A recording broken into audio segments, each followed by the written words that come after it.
Do not adjust your computer screen or TV if you happen to be that sort of person watching this on that sort of device. You are not seeing things. Some would say this is an invasion. A little bit of a takeover. A little bit of fun for the evening. Yes, it is the Angry Eagle. It is the Goblin King. 82 production here on Steve McRae's channel, deciding to take over because, well, sorry, Steve. You made a boo-boo and made a promise, and I'm making you live up to it. I lost a bet. Oh, and what a glorious bet it was. So, for anyone who is uninitiated on who I am and what I do, I am Jared of 82 Productions. Have been around for a while. Been coming up on a year and a half of doing this stream itself, where a bunch of current and former military get together and have a few drinks, have a few laughs, rip on each other, and talk about whatever the hell comes to mind.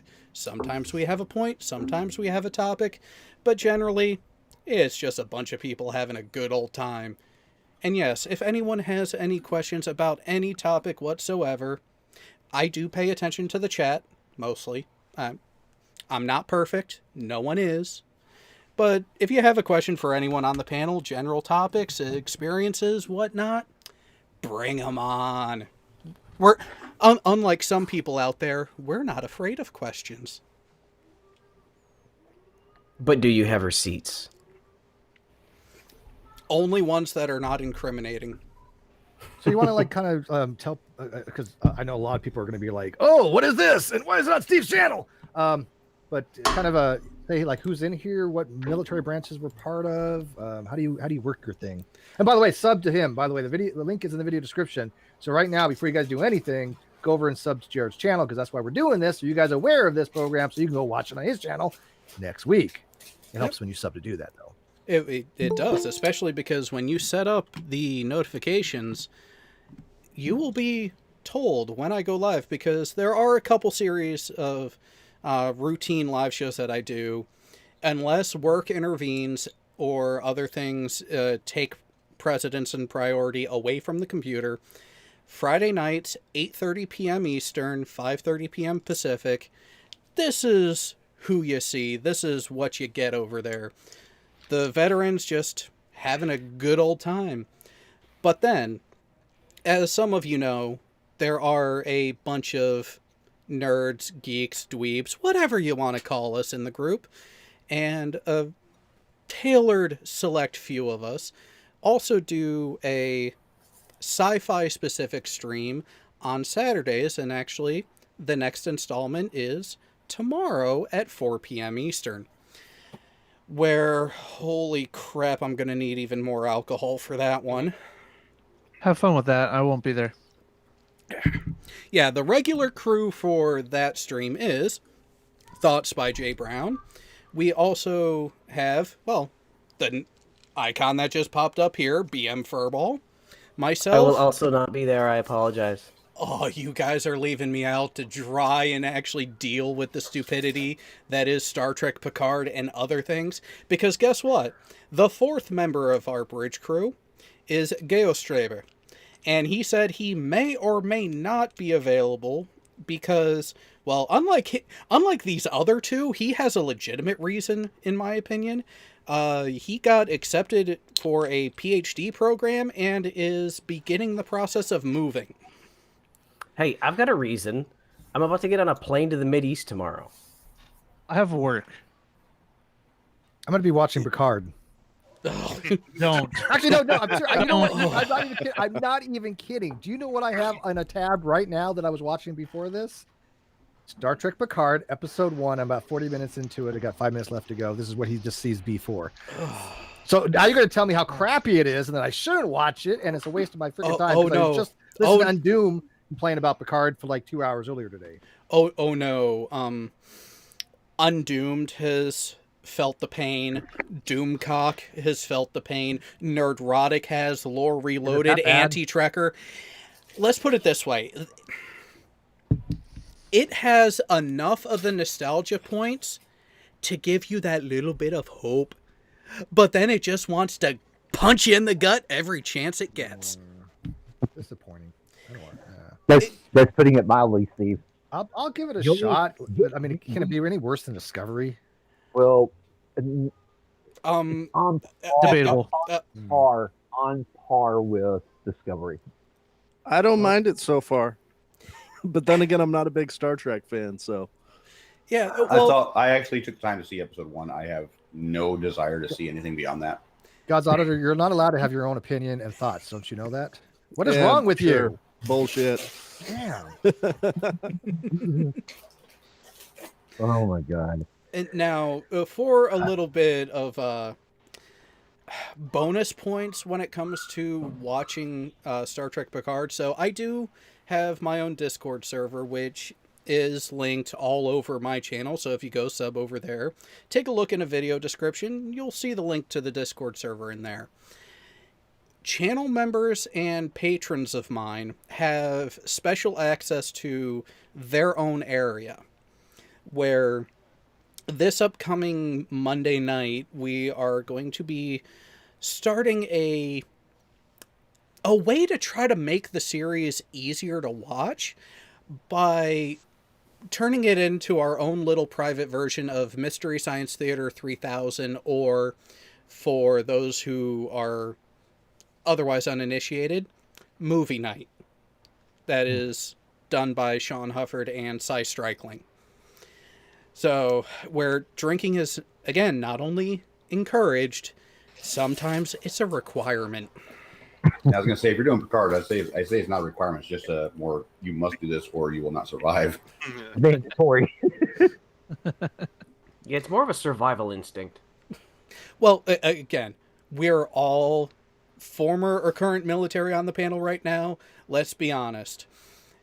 All of us had a drug of choice to make it through, be it some sort of addiction. Some people got addicted to getting tattoos and other shenanigans in that way. A lot of us turned to the bottle, and then there were other activities that Mine was some straight up people- Jack Daniels. Straight up Jack Daniels. I'm telling you that. That's probably why I don't drink nowadays that much. I really honestly don't. I'll That's not what I'll Uni indulge says. every so often, but when I was in the Navy, I mean, a fifth of Jack Daniels would last me, easily a weekend. I mean, I would finish it in a day or two, and that's a lot of damn alcohol. But I just like my Jack Daniels, and that's how I spent my weekends. Yeah, I was beer or vodka if I had a PT test coming up. I was always beer. I was beer until an impromptu long weekend road trip to Apex, North Carolina. That ever since then, I cannot stomach the smell of any American Pilsner, be it Busch, Bud Light, Coors, any of them. I cannot stomach the smell of them. Still to this day, 18 years later. Most Jared, of I those will beers give are you- technically Belgian now, though. I will get you some Shinerbach and let you try that. I will ship it to your doorstep. Hey, the Nimitz. Shiner box, okay. Now, see, here's the thing. There are two American breweries that I trust to actually have a beer from. Sam Adams and I like Sam Yingling. Daniels. Sam Daniels is really good beer. I like microbreweries, but I also like the wheat beers. But again, I mean, I'll have one IPA when I go out, and I'm done. I can't stomach more than one IPA. Oh, I enjoy Sam Adams' selection of IPAs. They're pretty good. They're really good. Yeah, Oh yeah, those are really good. I love the Cascade IPA. That one's just glory. One of the few IPAs that I actually enjoyed. See, I've always been more of a stout and lager type. So when the boat I was on pulled into Australia the first time, we were out on the west coast in Fremantle, Perth area. It was the only time I did an MWR, Morale, Welfare, and Recreation sponsored trip. It was called Beer, Wine, and Song. They got a bunch of us together, filled up 2 coach buses, and drove us out to a vineyard for a wine tasting. where everything except the top shelf wines, unlimited taste testing, no charge.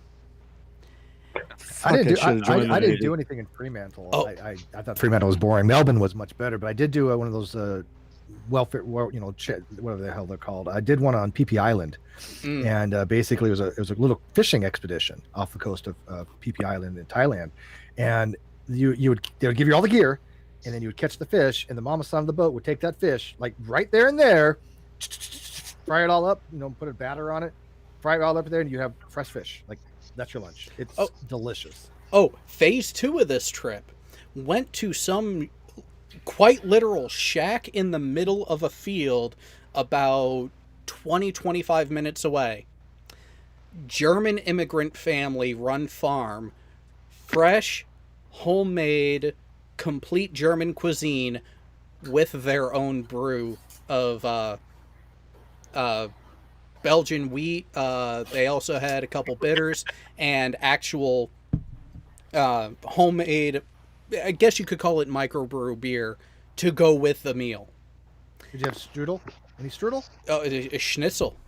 Schnitzel. Oh, the schnitzel. Oh yes. yeah. I And like schnitzel. and then after that part of it, this is where the song aspect comes in, because we're already 3 sheets to the wind at that point, and they have us together on think upscale Greyhound bus, and they take us to yet another little stop, little hole in the wall with a full service bar, while we wait for a riverboat that is packed to the gills with beer, wine, and a few other beverages of choice.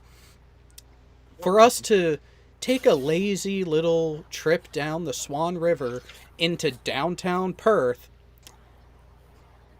getting absolutely shit-faced the entire way. Why are there all these marine pictures? 'Cause I'm trying to find marine means. Yeah, what's up with all the marine pictures?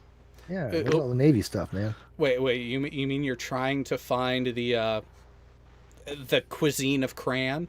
Which, by the way, No, the tech found that. Yeah, I was going to say, I noticed that had come up a couple times from Techatron. The Friendly's ice cream of Crayola colors. So Jerry, let me ask you, why do you think of the military law? Because you have to go through NATSAP training of some kind, right? So Navy, like we have the Navy alcohol program, right? Everybody has to go through that training, regardless. Oh yes, the oh god, what was it? Because they know you're going to drink. They know it's going to happen, right? They know even underage drinking, it happens. But why is you think like when you get done with your duty and you're off and you go on liberty? Why is it that like 90% of the people go hit the bars, like every single, or get a hotel room and just drink? Because that's the only way to feel alive inside. Yeah, It's sad, but I think that's actually true. Well, there is You that spend aspect to all it. day having it sapped out of you, so you have to fill it up with something. Well, and not just that, not just having it sapped out of you. Let's think about the situations and how insanely detail-oriented military training, no matter the branch, is. I mean, it starts day one in basic training. Day one in boot camp, you are getting screamed at fractions of an inch from your ear because you breathed the wrong way. Yep. Do you remember your first barracks inspection? Oh my! Oh no! Oh yeah. Oh, Who doesn't? No. Before we had our first barracks inspection, we had a tornado. Oh, We come back from Wait, a legitimate one or a drill oh. instructor, a drill sergeant tornado? Oh no, an indoor tornado. We get back. Yes. We get back to the barracks. We get back to the compartment, and I thought it was a joke when some people said, "Don't be surprised if you show up one day and your rack, your bunk, is either on its side, on its end, or straight up upside down when you walk in." Yeah, we had the same thing. There was, like, I don't know, like 6 or 7 racks that were just dismantled, right? And we thought, oh, we failed the inspection, right? Come to find out, they were just messing with us. We actually had it perfect. Nobody messed up anything, but they still did it anyway. They still have these racks. They just went through and destroyed them all, even though and luckily one of them wasn't mine, right? I had everything perfect, and I was thinking to myself when we're walking back in, I'm like, oh, thank Jesus that mine's not on the ground, but all these other ones you see on the ground, like you fail as a group, right? And so we're like, we're screwed. Yeah. So I'm not sure about the other branches, but for the Navy, even still to this day, certain recruits are picked out for particular collateral duties in addition to their basic training that they're going to be going through that they're responsible for. And some people may have heard the terms RPOC, AROC. So the RPOC is the lead recruit who is ultimately in charge of the division, who only reports to the RDC's recruit division commanders themselves. So basically, if anyone fucks up and they're getting punished, guess who is right there alongside with them? That person, because it's, hey, you let this person fuck up, you're getting punished right along with them.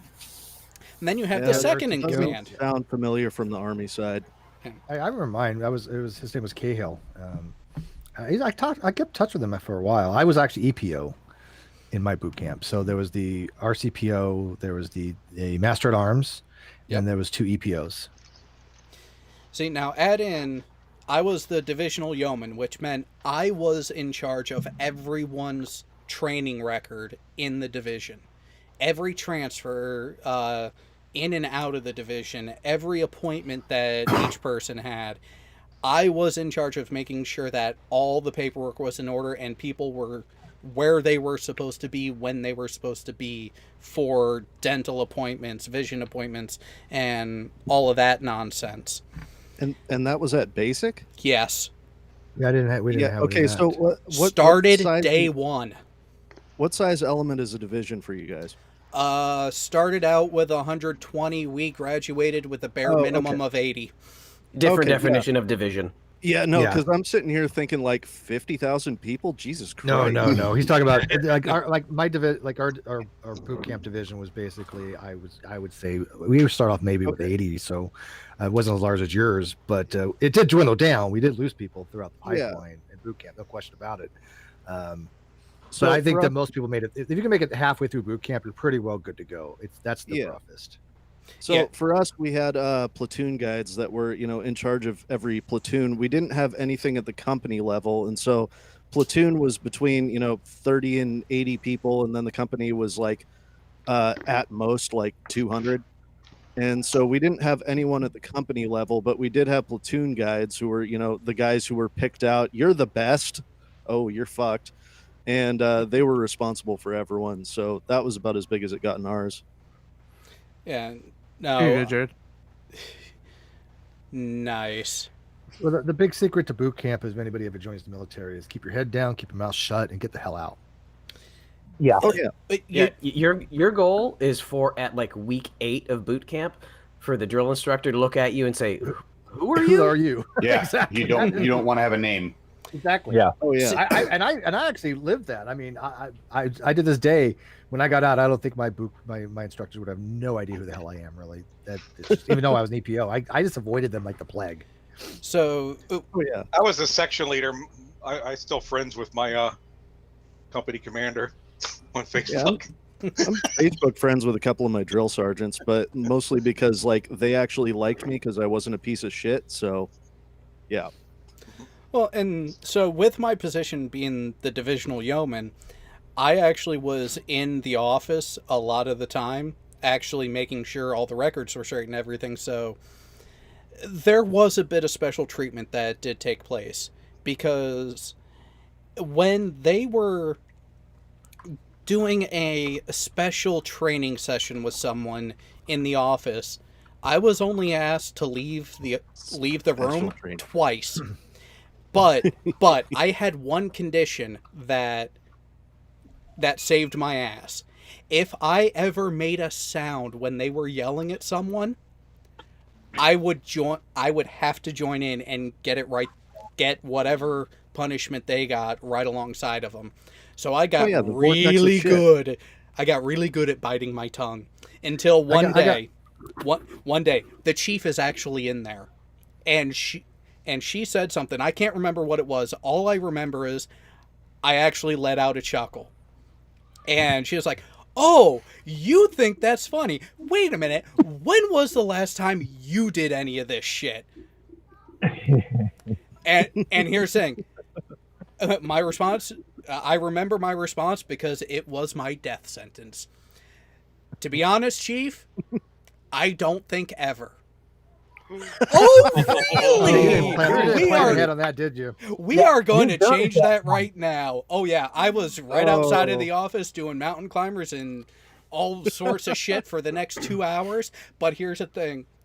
I was laughing during the entire time of it. She was like, "You're going to keep doing it until you stop laughing."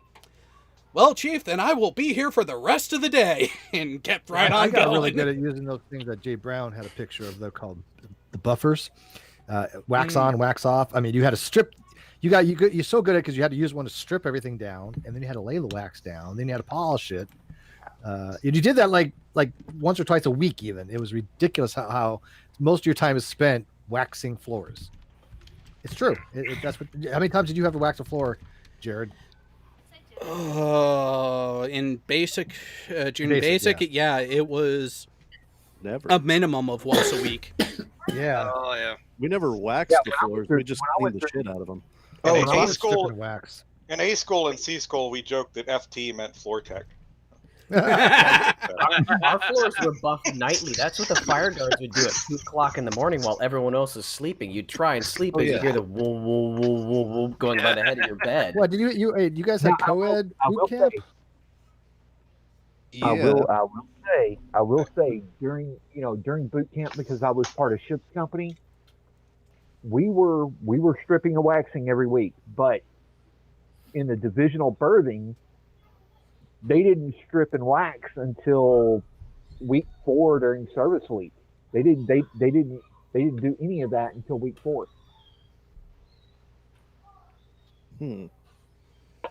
Well, Because there were 95 of us in there in my division to start with. We weeded out the 6 in the first 4 P days. We got rid of 6 because one guy literally fractured his back carrying his duffel bag, carrying a sea bag from Damn. the Golden We only had 3 13 P days, by the way. I had P1, from the P2, and P3. Oh, We we had got 5. we had a full freaking week of P days. Nice. We had 7 P days. You got lucky we were- then, because our P days was Oh. easy as shit. oh no. No, by the time that we got through with P days, we had been in a week, and I'm like, when the hell are we getting out of P days so we can actually start our training? Because they couldn't touch us until we had been medically cleared for duty. It took medical, at great mistakes, it took medical a week to clear us. Oh, Okay, so I'm that's starting why to you had the translate extra I thought days. Navy P now. days were cake. I didn't have a problem. And then I was realizing, after P3, when you finally start, first day at boot camp, you're like, oh, now it sucks. Yeah, God's auditor, they're speaking Greek to me too. Yeah, okay. I have no idea what the hell a P day is, but for us, Processing. as near as I can tell, it's this equivalent to Army reception. Yep. And for us, reception was only about, or at least for when I was in, reception was only about 3 days. And to be honest, that was the worst fucking 3 days of the entire 11 weeks. Yeah. It was Well, shoot, terrible. man, I think my the building- absolute worst day was the day we got our clothing and got our sea bags, and you had to stand there with stencil. Oh, God. yeah. And you had to stencil CIF every sucks. goddamn piece of Stencil. that you were issued. And how long did that take? Like from All day. morning to night, you're standing there, and you're just stenciling shit. And you're doing each one takes about a half hour because they have to walk you through it like you're an idiot. Oh no, You know? no. See, when we got to boot camp, and they put us in divisions, and there were about 300 of us that got squashed into 4 divisions. Some of the other divisions were already waiting half a dang day to go through processes, to get through the process of just getting all your gear. My petty officers decided that they wanted to have us stencil all of our stuff because it took us until 6 a.m. to get through the doors, to get through all the gear, all the assessment, everything else. from 6 a.m. until taps that night. Mm-hmm. At 10 p.m. Oh yeah. we were up. So all of us had been up. Any of us that came from Dallas or LA, we had already been up 24 hours at that point by the time we saw the rack. It's hell. Yeah, put that stencil thing back up that cap, because I have actually had dreams that of having the stencil stuff. I mean, legit, when I got out, I had dreams. Oh my God. Oh my! And I'm thinking to myself, am I stenciling this right? And that shit does not come off. That lasts your entire time. Oh in. no! Yeah, that. Oh no. For That's people, permanent. Yeah. So for the audience out there, what you're seeing there, that is not marker. That is a paint pen. Literally paint onto the fabric. Dye. I remember painting. I think I just found something that's better about the Army than the Navy. Yeah. We didn't have to fucking stencil everything. Yeah, I mean, it was highly encouraged, but we weren't required to. We were required No. to stencil everything. Not at all. Yeah, It we was were. like, hey, guess what? Your drill sergeant's going to throw all your shit on the floor, so you might want to figure out which one's yours and write your name on it. And it had to be But- exactly the way they told you, right? It had to be okay. It was 4.5 inches from this side, 2 millimeters from this side, whatever the hell their thing is. It's like, you fuck it up, they will ream you. So No, I made sure that I got everyone. For Army, they didn't give a shit about the stenciling. It was just like, hey, here's a stencil that you can have. You can use it if you want. You probably want to use it, but do what you need to do, bud. Now, Really, at that was an Warnock- all-day thing for us, just sitting there and going step by step on how to at stencil basic things training, properly. at basic training, we didn't have to do that, but at Warrant Officer Candidate School, that was a requirement for every single item of clothing. Yep. I never made it that far. Which makes sense. I mean, because you mix all your laundry together, so kind of No, want. There it wasn't for mixing your laundry together. It's because they're going to throw all your shit in a pile. Yeah, but you in the have to Navy, go, which is all your laundry That gets was done. basically laundry in the boot camp. Everything is Yeah, when you're in the Navy, you're on a ship, right? I mean, all your laundry gets done at once, right? So. Yeah, we had. For your socks, what you want to do is you want to tie your socks around your belt loop so that you don't lose your socks. I did that. Wait, yeah, I did that with my black socks. Wait, especially. wait a minute. I'll tie them in the belt loop. Wait a minute, That's Steve. The problem is I still do that to this day. Yeah, no, I know. You That's a good way to do actually it. you actually used ship's laundry? Yeah, I was a machinist mate. I didn't get special. I didn't get special laundry privileges, but I had special food privileges. My bestie was the baker, and he was in charge of part of the gallery. So, I mean, at the 2:00 in the morning when he's making bread and stuff like that, I'd be like doing mid-watch or something, and I'd be like, "Hey, what you going on?" And he's like, "Dude, try these calzones I made. They're freaking amazing." Yeah. So always get in. This another piece of advice my dad told me: always make sure you have a friend that's a cook or chef. And you want to get good with them. Well, the minimum 3 people that you have to make friends with at your first command, especially if you're ship's company, someone in the galley, a cook. Not someone who's just there temporarily, an actual rated cook in the galley. Someone That's in their MOS. Yeah. Yep. Someone in supply, and someone in medical. I was really good friends with the MS1 and one of the MS2s. So okay, on this picture here, okay, for your boot camp, was that you had like we had a female company, but they were on the opposite side of boot camp in Orlando. We never had photographs like this with us together. I was in Orlando in an I company integrated. Really? We trained. Yeah, we did all our training together. Now Orlando. Wait, is Orlando still there? Is the boot camp still there? No, I know Nuke School went away there. I went through in '93. I got out of '93. Yeah, by the time I joined in 2002, the only location for Navy boot camp was Great Mistakes outside of Chicago. So that picture is Orlando? Yeah, that's Orlando. That's the Navy closed San Diego and they closed Orlando, so it's only Great Mistakes now. Who was that CO? That first class there. The one in the middle. The two chiefs of the first class. Not the chief. FC1 Sawyer. He was. My company had 2 company commanders. We had the chief there, OSC Miller, and the. God, he looks kind of like I had one, but mine was the second class. He kind of looks like him a little bit, but They all 6 come years off after I. Yeah, because I went in 1987 in Orlando. Fuck, you went in when I was born. There's Cahill and what was the other guy's name? But we were Really? two different companies. We were two different companies that had like our own company commanders and barracks, but we all our training was together, and that's how the I companies operated. So Nice. Yeah, so we marched together. We went to classes together. We PT'd together. Yeah. So the way it ended up working for the integrated divisions in Great Lakes now, the way they do it is, well, when I was there were still the old buildings that were 3 floors, 4 compartments on each deck, on each floor. So you had 4 divisions, 4 recruit companies per floor. The integrated divisions, the co-ed ones, always were across the hall facing each other. So the way it would work is one division was the official house owner on one side of the hall. The other division that they were paired with and on the same pacing with in training, they were on the other side. So what they ended up doing is during the day when it came to actual training events, your co-ed divisions were together in their own home compartments. But when it came time for late night, end of day routine and sleeping, all the females were in one compartment, all the males of both divisions were in the other. Yep.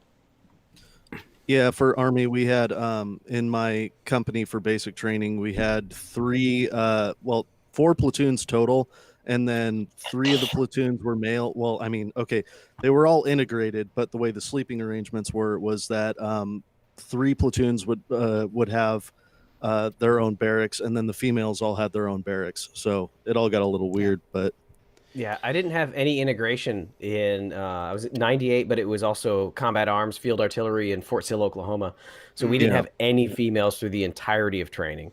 All right. yeah, I was 2012 and we were all support. So I had a friend of mine that went through boot camp in Fort Sill in '98, and he said Fort Sill sucked balls. Oh, yeah, I can attest to that. So Jay, go back over to the actual RTC side. So okay, so stop right there. So there's see the road that's kind of winding towards the top of the screen?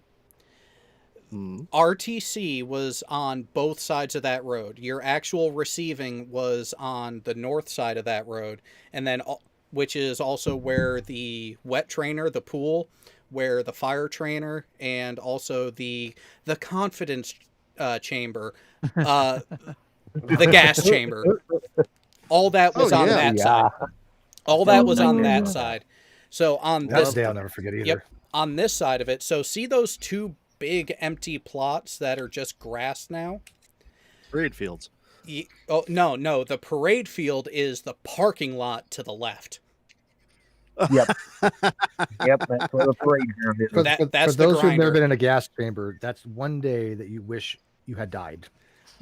Oh, yeah, It wasn't absolutely. so bad. It for is me. the most horrifying, ridiculous wasn't that bad. experience. You know, Oh, fuck, it wasn't. you know what? I know, have okay. allergies, so I was really messed up. That is the day. closest I have honestly ever come to thinking I was actually going to die. Yeah, your lungs are gonna like just be coughed up. Oh. Your mucus, you basically lose every fluid from your head. Well, that's I must definitely be- true. But for me, I'd already been Here you smoking go, Jared. cigarettes Oh, for 10 good, years at that point. So You're immune from. Yeah, you no, smoke- you I- smoke okay, immune to- So legitimately, Scroll I back got down. into the gas chamber, and they make you take off your mask and everything, to and my eyes are 2002. burning, and for some reason my forehead's fucking burning, but my lungs, it's just like, oh, this is That a works. nice feeling. I Scroll know down. this feeling. This is interesting, and I actually had to fake like I was choking, otherwise the drill sergeants wouldn't let any of us out. Oh no! Yeah, Oh you, no! you have No! to No! breathe, No! you have to Oh, like okay. breathe it in. You hold your gas mask over your head, and you have to So- take these, like they force you to breathe it in, right? Oh no! So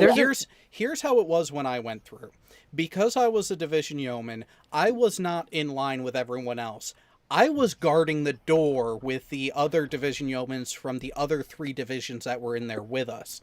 So what they ended up Oh, you doing were is keeping the hostages in. yes. So everyone else is in line, shoulder to shoulder, all across the room.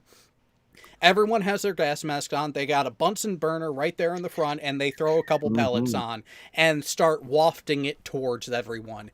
Now, what you had to do, gear, so what you had to do in order to get out of there, when on command, everyone had to, with their right hand, grab the canister of the gas mask, take it up and off your head, hold it above your head to your right side, take a deep breath and sound off your name, your rank, and your your serial number. And you could not leave until everyone in your row successfully did that. Yeah, you have to. And they make sure you breathe it in. They make sure They made you us don't- answer fucking questions. There was some of that went on too. There was some of that sucked. went on too. But There's a the meme kicker. out there somewhere. There's a meme out there somewhere of the gas chamber and just this plume of smoke in the middle of it. And the quote on it is, "Who says you can't smell a picture?" I love it. But here's where they really went sadistic. Technically, you can't, because you can't smell anything because it burns. It burns No, your nose. so here's the thing. Being one of the door guards of this, we got lumped in with the last row. Oh, God. You got to watch it all happen. Got to watch it all happen, and then last row steps up. Last row steps up, and it's like, everyone else, get in line. And the RDC doing it, the drill instructor doing it, looks in his hand, looks at the entire line, and drops 1, 2, 3, 4, 5 more on top for the last row, because hey, got them in my hand and we didn't use all of them on everyone else. Use them up. Yep. Okay. See, we didn't. When I went through, we didn't have to do the answering questions or state your name, rank, da da da da. All I remember was a handful, just a handful on top of the thing, and then the pain started. See, this is why I say I must be sadistic, because it made me cough, but that was about it. Now, see, Jake, go back down to it. I want to point something out to people. So, all right, where are we going? Just right there. Scroll down a little bit to get more of RTC in screen. All right. So, go back to where your cursor was there, to the top 4 buildings. They numbered the buildings and called them ships. They were ships 1 to 4, then 4 to 8, on down. All those similar shapes, those are all the barracks that we were in. Those were the old barracks. So where your cursor is right now, that was the new mess hall. There was an older one right there that we used most of the time. So I use this one. Oh, you lucky son of a bitch. Yeah, they numbered ours in Orlando too. In fact, Jared, you probably would have liked mine. Now, I was in Division 5. Let me go back real quick, because going back to the gas chamber, okay, there has been only 2 other times that I've actually felt worse than being in the gas chamber. Okay, both of them when I was going through my commission course for private security in Texas. You have to be maced for that. Yeah. We had Okay. to go through the pepper spray, And Pepper spray's worse. Oh yeah. and we had to go through the taser. And you have to say it'd be the stunned or tasered, yeah. So Oh no, Which is worse, one the gas or the taser? the gas. The pepper spray's worse than the taser because they use the 2.8 million Scoville. Yeah, they're super hot. Yeah, no, the pepper Ghost spray pepper. doesn't stop. The taser, you get jolted and You're you're done. fucking done, and you're on the ground, and it takes you a bit of time to recover. Let me tell you my taser story. Oh, by all means. Okay. We were holding a female, and she was about to get hit with the taser. She didn't just get one of us; she got both of us. We're both. Oh, guys, there you go. And she grabbed both of us by the crotch. Damn those instinctive reflexes. She got hit with that, and she fucking lost it. And I'm like, I wanted to get up and punch her when I finally recovered. because the instructor thought it was funny, so he held it an additional 10 seconds on her. You can squeeze those and break those pecans, baby. Like, Did you have sharp training after that? no, we didn't have we took Wing Chun classes after that because we got them at a reduced price. But you know, there's nothing like having a female grab you by the balls. I'll That's second that. Yeah. Well, Sharp is that Army sexual harassment training. Oh, No, yeah, that's yeah. across the services now. No, yeah. Okay. no, Is this it sharp all the way now? this Yep. was in private security. This was 3 years after I got out of the Navy. The year after I got out of the Navy in 2000, I went straight into the private security sector and I haven't left. I'm still sort of involved in it because of my heart attack. Yeah, but mostly what I do now is advisory for the office, and that's about it. It doesn't pay much because they don't need my services very often. Well, Hey, Jared, let's be honest. It doesn't pay much because you don't have the physique they're looking for. No, it doesn't. Hey, Jared, I've got to dip out. Stand out in the field anymore. All right, Verbal. Enjoy. Peace, Furbo. I'm gonna hopping dip on a out. plane. I'll be out for a couple of weeks. No comms, so I'll see you guys in a couple of weeks. Wish me luck. Well, Good we'll luck, miss you man. for- Have fun Stay in the safe. sandbox. God. Assalamu alaikum. Later, guys. Enjoy, dude. Uh, But that anyway. was that's the church right there. Yeah, the chapel right there. And I'm sorry I've been quiet, but JC should be getting off work soon, so I'm going to go ahead and cut out so we can get ready for movie night. All What right. time Have is fun, your Sean. movie Right. night? What time is Have it? fun. Movie night on So- Side Strikes thing? Yeah. So, yep. Okay. Movie night is in just over 2 hours. So, Awesome. so we pretty much end up being a pregame for that, No, that's cool actually. and Yeah. and unfortunately, because of my work schedule, I haven't been able to join movie night as much because usually I'm exhausted by the end of this. Which Yeah, they're too late for me.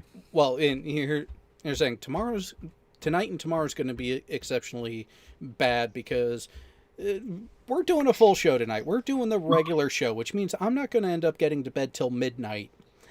And I have to be on the road at 4 a.m. to get back to the site that I've been at the last 3 days to finish up testing on an upgrade to a manufacturing line because someone tried to do fine tuning without having all of the inputs available. Oh, say it ain't so. Gotta love that. I can only ask the question so many times. Would you like to have some stuff actually running through this so you actually have your main speed reference going? No, we should be fine without it. Okay. 4 hours later. Your call, homeboy. You know what really pisses me off about the changes to Great Lakes that they've done through the years, Jared? They got rid of the McPawn and they got rid of the Golden 13. Well, the MCPON had issues because they put an asshole into the position who made it to where all of the support staff who actually helped the position do what it was supposed to do all fucking quit and took early transfers out of there. Oh, yeah. Yeah. That... McPawn Hall was where, the day after you do your boot camp graduation, that's where you usually meet your parents at, or your family at. The get you off base and take you into town. Oh, the drill hall. The drill hall's still there. They just made a new one. This is McPawn Hall. It was already gone by the time you got there. They tore that down in 2000. Yeah. Well, no, Okay. that's what I'm saying. That's done in the new drill hall, which actually is right there under the cursor. Yeah, no, this is. Go back up to the top real quick, Jay Brown. Okay, all right. Go to your left. Into Right, the residential area. No, it's just past the residential area. You see that big building there? Where that set next to the empty field to the left, that was McPond Hall.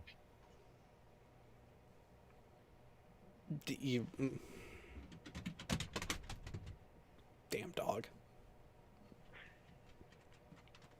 Back when? 96 to 98. Oh, gotta love the Wayback feature of Google Earth. Hi, vegan. Hi there. Hi, guys. How are you? Hi, welcome. Hey, Aloha. G'day. Good I Nabin. figured you guys needed some chicks on here. Well, I did send a message on the Twitter to Karis, and let's see if she actually Yeah, responded. represent. Represent. Integrate. Were you in Do we wait, need vegan? Were Karis you to in represent? integrated boot camp? Or were you in a? Yeah, it was integrated. It was an integrated one. We went to boot camp in Cape May, New Jersey. Ah, Coastie. And yep, I'm a Coastie. And my Wait a minute. You're too short. You're not 6 foot tall. nope, 5'6" and a quarter. females Oh, don't have to be 6 no, foot no, tall it's on to the join no, Coast Jay, Guard. it's on the other Learned side that? of the river. I know. I was like, He's wait, looking that's for he's looking for his Oh, next going to fishing sub school. trip. Okay. No, he's going for his next fishing trip. No. So here's the thing. One of the big reasons why I didn't directly follow my dad's footsteps is because before I even joined, before I was even close to joining, I knew that base way too fucking well. I have a story for you guys if you're interested. Oh, Oh, always.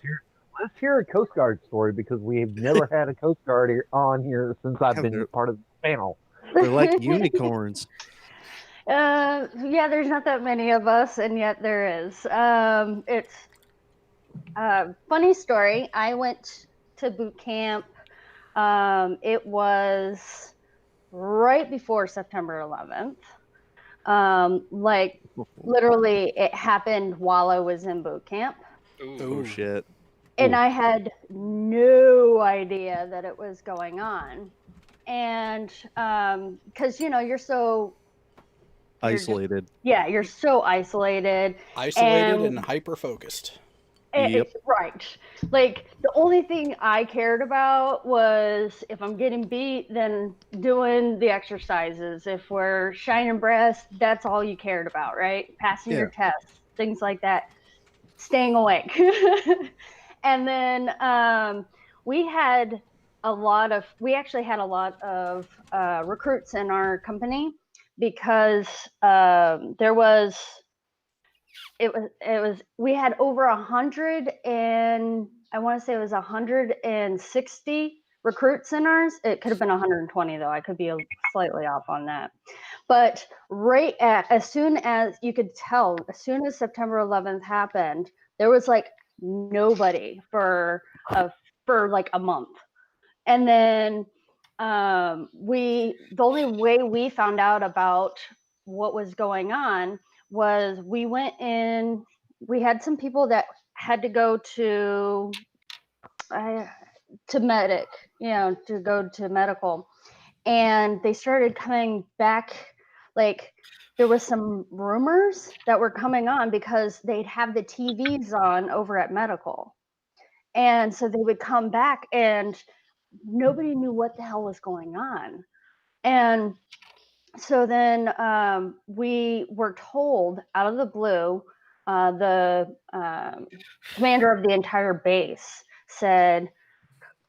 called everybody out onto the fields, and we were out there on parade rest or whatever, just kind of chilling, waiting to see what the hell was going on. And he walked up and down the parade field and told everybody kind of the short list of what was going on, that there was a terrorist attack and that many lives were lost, and we had no idea like how bad it was though, because he's like, tonight you grieve, you're gonna go, and if you need to make a phone call, which I didn't take, but they're like, if you have anybody that might have been at the World Trade Center or on, the plane or whatever, you can call and they'll have counselors or whatever. But then tomorrow we're going back to work. And and that's literally what we did. The very next day, we woke up and went straight back to work. And yeah, and so I honestly had forgotten about it because I'm just worried about getting my ass beat and learning what I needed to learn so that way I could go out and do my job. And Yeah. God damn. I had literally no idea. Yeah, I mean, the thing about the Coast Guard is that they're actually part of the Department of Homeland Security, right? And so to go into the Coast Guard during the time of a terrorist attack, yeah, that was it's before shitty Homeland because Security. it could actually be migrated to the Department of Navy, and then you become a mobilized military unit. We right? were actually, during that time, we weren't even part of it. During DOT. active war, you would become part of the DOD, but yeah, we Right. were part of DOT. And Yeah. so Homeland Security didn't even happen until a few years later. And so we were sitting there, and in fact, on my very first, right out of boot camp, I was put straight on a boat. And so I was on a cutter, and I think we were heading up to Alaska. And it was like the next year during one of the patrols. And all of a sudden they were praying on the intercom. And I'm like, what the fuck is going on here? Like, I'm getting pissed. I'm like, what the fuck are they praying on here for? Like, this does not happen. And then they're like, oh, yeah, it's, 9/11. I'm like, what? And they're like, 9/11? And I'm like, Oh yeah, I missed that one. what's that? And they're like, were you under a rock? And I'm like, well, explain to me what the fuck it is, and maybe I'll have some context. 9/11 doesn't do anything for me. It sounds like 7-Eleven, or is it what? And they're like, dude. And so then they're trying to explain to me exactly what had happened. And Jesus. I'm like, what? Like, what are you fucking talking about? Like, yeah, dude, there was da, da, da, da, and going off of all of these really horrible things. And I'm like, I was Yeah, I so don't remember shocked. that. I was so shocked. I was just like, and they're like, well, where were you? 9/11, September 11th. And I'm like, Cape May. right, boot camp. Getting my ass beat. Like, I don't know, I was at boot camp. And so literally when I got back from my patrol, I went and did research, and I found a documentary on it and watched the first documentary on it, and to really understand the impact of that. And I was just like, I was shocked. I was just like, oh my gosh, wow. Jesus. When you got out of boot camp and you got undercover, were you doing like law enforcement operations, search and rescue? Yeah, so we were on a big cutter, so we did drug interdiction and migrant interdictions and stuff like that. At that time I was a fireman, so I worked down in the engine room. For like the first year, I was down in the engine room just working on the cutters. And it was interesting too, because I was stationed out of Hawaii, which you would think would be amazing. And it was, don't get me wrong. But what When you you don't were realize, home. right, what you don't realize is that you don't spend very much time there. Yeah, no, I mean, I've been in Hawaii many, many times, and you pretty much, if I was there a week, you got maybe 2 days to actually go do stuff at most. And that's really unfortunate. That's what Monterey was like. Jesus. Yeah, you don't get a lot of time. Yeah, no, we spent But you most make of the our most time of it. kind of in Alaska. We traveled and did a lot of the MBL between Russia and Alaska. So we did that a lot. And it's interesting. People are like, oh, wait, you went into this area? It must have been great. It's like, yeah, I was part of the last full crew of the Kitty Hawk when it was based in Japan. So Yokosuka, the southern part of Tokyo Harbor. Out of Yeah, I was first on, last off. I didn't. Yeah, out of the entire time I was aboard that ship, how much time do you think we actually spent in Japan? Out of, let's just call it 2 years.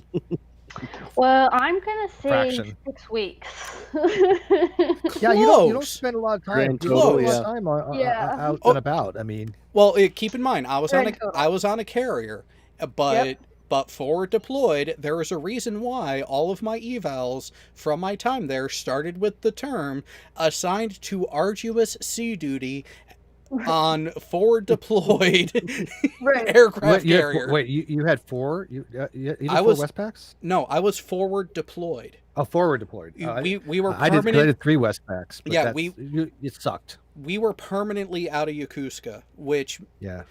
means we would pull in to our home port for about a month and a half in the spring, do a little bit Back of out. repair work, go back out for the summer, and come back about middle of fall, be in for about a month, and then go back out for a few months in the end of fall into winter, back just in time, usually, for Christmas. Yep. Only we to were- begin we were- it all again in the spring. We would be out for 6 months, come back in, spend 2 or 3 months in port, and then we would go do Leo ops, and then we'd go do exercises, and then back out again for Westpac. And it just you don't spend a lot of time on shore when you're in the Navy or Absolutely. Coast Guard.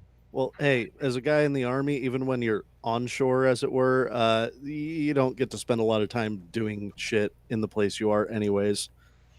Yeah. I mean, I used to give, so our patrols were a lot shorter because, we weren't on a big old aircraft carrier. Oh yeah, you guys had limited supplies, so Yeah. So we were out, maximum patrols would be 2 to 3 months for regular patrols. If we were doing a Tiger cruise going to like Europe and stuff, that would be a 6-month patrol. But most of our patrols were 2 to 3 months, and you'd have to make your first port call within the first like 3 weeks or 4 weeks, because you run out of stores real fast. Yeah, we had tenders that would we'd take on stores by tender. Oh, cool. But we were, I mean, my ship wasn't very big. We were out with the Carl Vincent, and them taking on stores is a hell of a lot different. every 3 to 4 days. Yeah, that's them taking on stores is like 3-day experiences. For us, we could take on stores in 4 hours. Actually, on the Eisenhower, we could take on stores in 72 hours if we had airlift support. 99.9% of the time, we didn't have airlift support. Yeah, we had support, but side story. You have Pearl Harbor Hickam base right up there. Joint That's base, actually yep. that's actually where I lost my virginity. Ooh. Good thing you All know right. So here's an interesting story. On board ship No, it wasn't. with an officer, It was female, No, it was an army Senior guy. enlisted. Dude. Senior enlisted. senior enlisted. Yeah, No, it was an army dude. Of course it sharp was. training, sharp. wait. Sharp. Senior enlisted Army dude. That's what we have. We have an E7 or 8 taking the virginity of an E3. That's how we do, Did you bro. solicit him or he pretty solicit much. you? Yeah, I just turned 18. I joined at 17, so I was So did I. a baby. But yeah, Oh, so we waited. I had just turned 18. Oh, I had a rule because I grew up He's a Jedi. Mormon, and so I had a I'm rule sorry. that I could not lose my virginity until I was at least 18. God really And- appreciated that, I'm sure. Right.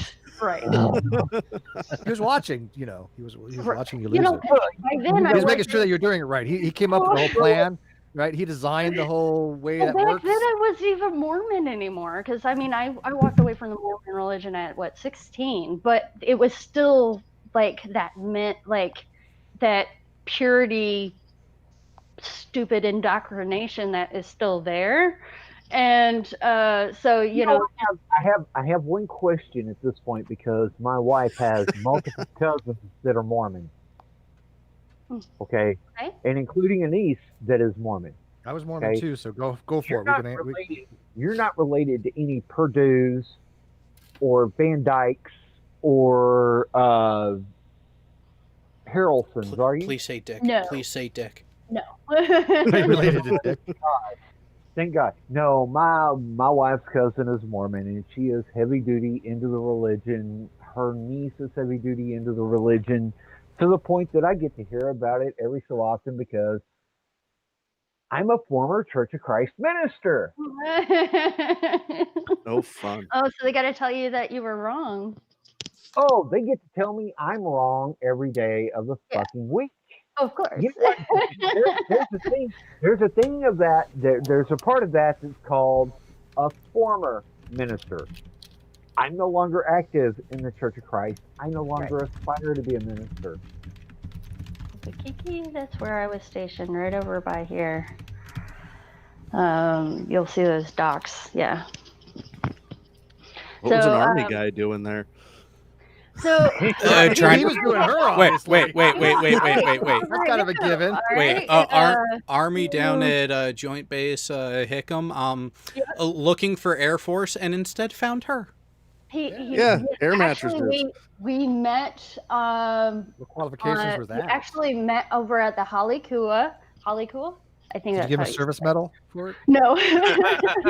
Not even One a of gold the- Count as star, cross bronze training. It was He one should of have those at like least given a hotels that was in that You area. didn't give an the eval? Halikua. Yeah, this is the Helicoa right here. Yeah, right there. That's where we met because that's where they put you up when you first get in there. I was So there was it the best like was it the best 30 seconds of your life? I was like a week into it, I had just arrived there. I hadn't even been onto my boat yet, and I had met him. And I had to go on patrol, but when I came back, I had his number and stuff like that, and so we met up. And what I found out, dude was a complete douchebag. And No. right. He was Imagine married. that. Shocker. Right. He was married. He No, was married. Yeah. wasn't He was not married. But he did have He was gay. another girl, but course. I didn't know that I was the other girl. Oh, so I- you I- probably had a got girl a on Tinder. promotion for that then. I was lucky because when people go overseas, they screw around with some of these girls and they get all kinds of stuff. I had a girl that was on Tinder, and every time we get in port, her and I would pretty much hook up for like the first 2 Westpacks, and that was great. I mean, I was like, Tinder? What? she was from a tender that would be. Yeah. Oh, A I tender. thought you were saying you had Tinder in like the late No, 80s, no, early Tinder, 90s. I'm not like, Tinder. You liar. So we would get into port together, and we would just always seem to run into each other, and it's convenient, safe. Yeah, for sure. Like I'm telling you, like Don't remember her fucking would name, have but like whatever. we'd have rules, So I didn't care what her but name was. What was her there name?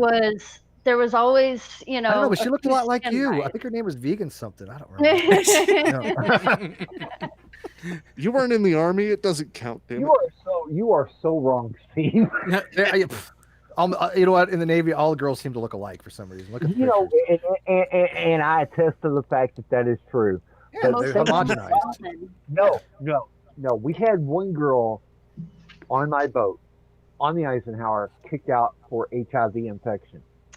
Ooh, Ooh. Ooh. Jesus. Steve, the story gets better. There are 9 guys she infected on the Eisenhower.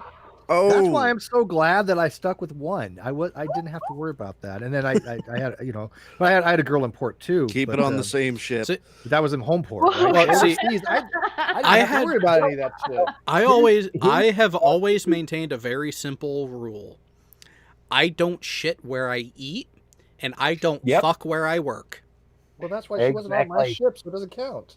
Well, yeah. My see, ship wasn't co-ed. I was Yeah, married I when I Everybody- so none of this ever fucking applied to me. I mean, I was everybody young, heard it, and I was like everybody- just She was young and needed the money. lost my I just lost my virginity. I was Isn't that like, why we all By the way, joined, this, Steve? Jared said we were allowed to shit on people. That's what we're doing. So I mean, if that's your kink, you know it. Hey, we don't kink shame here. right? Yeah, you know, Like, Regan, you go know for my it. kinks. Hey, Steve, come on. The reason why we all joined up was because we were young and needed the money. Right, that's true. Wait, there was money to be had in the military because I didn't fucking get any of that. Dude, Hey, had I knew how to like- budget. I made fucking money in the military. You know what? Vegan's I had- here. I gotta get more wine. I had two One choices. second. I do too. Either I could join the military and save up money for college, or stay. I was living in Mobile, Alabama, and I was working 3 or 4 jobs trying to help pay my family's bills. And I was like, this is not going to work, because if I don't leave now, I ain't never leaving. And so I was like, bye. So for Kino in the healthcare. Kino in the live chat actually does have a very interesting question for all of us. How often did you all leave the base for the weekend? How did that work? Before we answer that, we need a bit of a clarifying bit to this question. That's true. At what point in our career? Yeah, near the end of my career, I left the ship like every 2-3 days. I lived off base, but for like 2 days in a row, you have to like stay on board ship because you got duty, then you got to do this and that. But towards the end, I actually got to leave at a decent hour most nights. Yeah, I was on the boat. Weekend got here and I didn't have duty. I was gone. I mean, Yep. Yeah. But for the first year, no, I lived on the ship for my first probably 2 years on boat, and I barely ever left the ship. Well, the reason why I asked the clarifying question is because for the most part, your first 2 to 4 months, you're in basic training and advanced training where You don't leave you're- anywhere. You can't leave. your time can't even wear to get away. civvies. Well, depends on where you are. Yeah, Eh. that's true. Florida, we couldn't wear civvies. We so- in the first and A school, we were screwed. I barely left the base during A school. So here's the way it worked for the aviation side of things in Florida during the training. So 2 months in Great Lakes, you're only in uniform, you're only on the base. The only time you even get to think about leaving base is if your division had the time after pass and review, after the graduation ceremony, to go spend time with your family if they came in, or actually have that freedom to go into Chicago or wherever and have some But did you fun have to for wear a few days. Yeah, But Army you too. were- Wait, did you have to wear your uniform? But day 1, you are in your dress uniform. Mhm. Day Right, day two and the rest of that weekend, Saturday and Sunday, when you're not on duty, which because of the position I had, I was off the duty section because I worked so goddamn much during my time there. You were in your working uniform. So Yeah. with it being November for me, end of October, beginning of November, it was dress blues and Johnny Cashes for me. Yeah, you can't. But you can leave base. But in you those, could- can't leave base in your dungarees. Correct.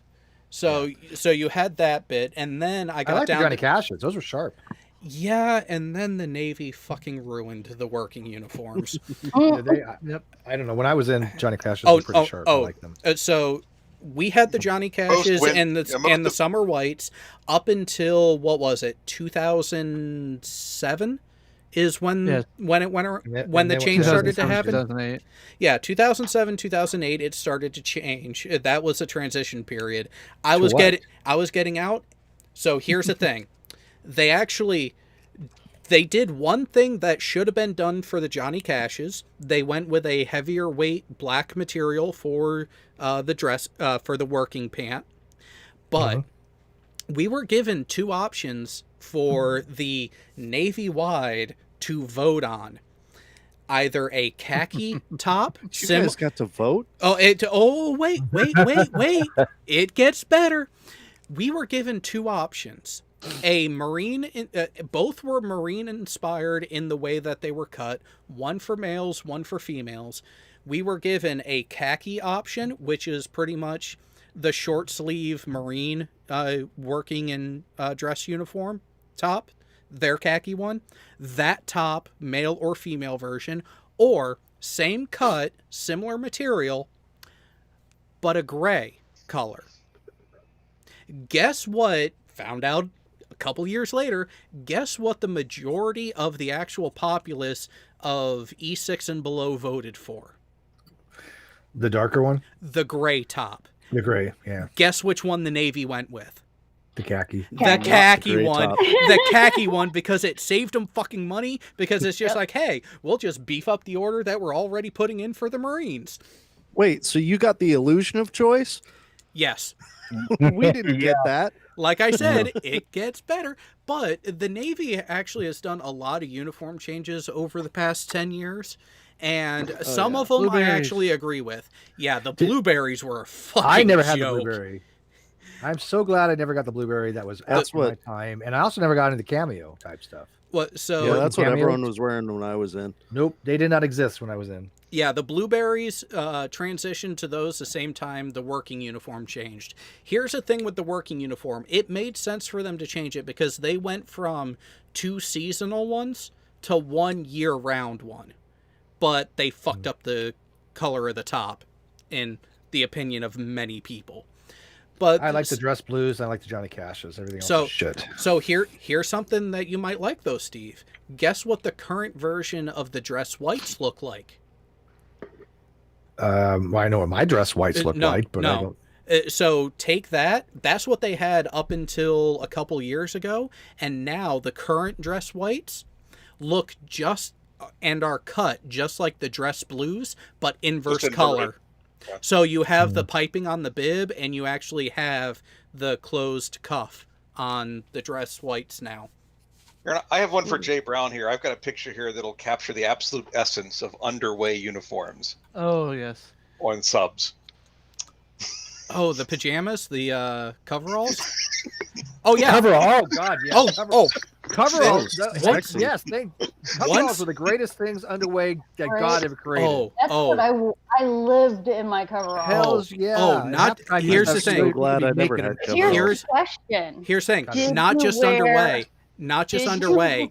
I before I know what you're going to ask, Coral, and I, but the coveralls. The only time I did not wear those when I was on duty or actually in the shop was when I had to wear my utilities. If there was a choice, I was in my coveralls, whether we were deployed or not. I love my coveralls. Now, Absolutely. let me take a guess, Coral. Your question was going to be, how many of us went commando under them? Absolutely. Oh yeah. Everybody did it Of every so course. often. You just know it. Especially when you look when you're in an engine room and you're a fire tech or whatever. It's you so were, fucking hot. oh my God. Oh, Now, there was one No, time no, we no, lost no. we lost a ship service generator, so we lost all the electricity. Everything was down. That means the AC units are down. So normally when you're in the engine room, it gets to be about anywhere between 110 to 115 degrees on average, sometimes a little bit hotter, 120, 120. It can get pretty hot. With no air conditioning, it 120 got on the Kitty between Hawk. 100 It got between 140 to 145 degrees. Our stay time was less than 5 minutes. Because Yeah. the SSD went down. Or not the SSD, what was it called? The ship service turbo generator. Yeah, the SSGD went down. And then we had a lube oil rupture because somebody was shifting a strainer on a duplex strainer. And when you shift the strainer, you have to tighten down one side and then you have to shift it over. Well, he didn't tighten it down. So when he shifted it over, it blew out and all the lube oil went on the lagging. Well, what happens when lagging hits hot piping? Flammable. That's what happened on one of the, I think it was a Kitty Hawk, wasn't it? They have the same problem? One of those ships back had around a the same lube oil time, yeah. rupture. Yep. It was a Kitty Hawk, wasn't it? Yep. Yeah. I never had a So, heat issue, so I was yeah, either in so- CSDS or control, so it was always Oh, cool. So that was an emergency situation, and we went down there, and it was 140 fucking degrees, and we were wiping down this lube oil from the lagging, hoping to God that it didn't flash over. If you don't think that you don't think that like military will scare the shit out of you, I remember that distinctive time that I thought we were going to die because I remember the stories of the lagging being soaked with oil, all that steam, and just flashing over. And I'm thinking, holy fuck, man, this is gonna go up at any single time, and you're just wiping this shit down at 140 degrees, with 5 minutes stay time. It's like, oh, please let this end. Right. It was miserable. Yeah. How did that tie to uniforms? I had that No. rotation so many times. You would I was the smallest, obviously, because I was one of the few females that was down there. So they always try to get us to go down into the bilges. So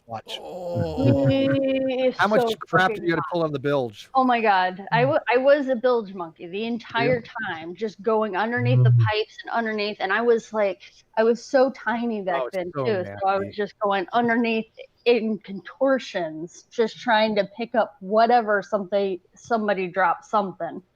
And, but yeah, there were so many times where you're in the middle, underneath everything. It's so hot. You're trying to wipe up as much oil as you can. And yeah, I'm like, my skin's going to turn. How many times did you the boat take a list and you reach out naturally to grab something and it happens to be, oh my gosh, I would get burned all over. Yeah. Oh yeah. Oh my God. I used to have these brown streaks on my arms. Oh yeah. Yep. Yeah. This is the military. Let me ask Steve real quick. Yeah. How many times did you have a Cobalt 60 leak? The Cobalt 60 was only in the crud traps in the main reactor, so that was in the primary loops. So there was Cobalt 60 there, but you didn't have any Cobalt 60 in the secondary, or that'd be a problem. We had 6 on the Eisenhower's 2003. Those were your crud traps? We had 6 emergency situations where they called general quarters for the Cobalt 60 leaks. Why would you have Cobalt 60 leaks in your primer unless your steam generator had a leak in it? That's exactly it. No, I wasn't in the engineering department. I was in the aviation department. So when these occurred, I had no fucking clue. I still to this day don't know what caused that. Yeah, what happens? Okay, normally you have what's called a crud trap, and the crud trap will have a Cobalt 60 in it. But let's say you have something released. The primary coolant will go through the tubing in the steam generator. Then it transfers that heat to the secondary side. That secondary side goes out and turns the turbines. So if you have a pinhole leak in your steam generators, in theory, you could have radiation crud. It's called crud that can go to the secondary side. But the problem with that is now you've now just contaminated your secondary system. That's not good. So you definitely do not want crud in your second. Let's put it this way: they purged the entire freshwater system after that. I did learn that. I did learn that while we were ordered not to take showers, was because of the possibility How would of you get cross in freshwater? That's a completely different isolated system. I don't ask me. Freshwater comes from officer salt water. That comes from a boiler. That comes from you basically have a steam. You have an evap system, right? Evaporator. Yep. Basket. It's called a basket strain evaporator. Yeah. So something you have to remember so Steve, something you have to remember. So I was on the Kitty Hawk, conventional powered. Do you know how many times I actually smelled JP5 in the fresh water coming through the shower? Yes. Oh yeah, no, I know that happens. Oh yes. That closed system for the fresh water ain't as closed as they say it is. No, I know. I agree. I've had JP5 smell before. The only thing we gave a shit about with the potable water system, and I did the test on that. So the way we would do it, we would do a turbidity test, and what we do is we take silver nitrate, and you drop a few drops of silver nitrate into a test tube with the potable water, and then you look to see how cloudy it is. That tells you the salinity level. Then the ELTs would take a sample and they would do a titration on it.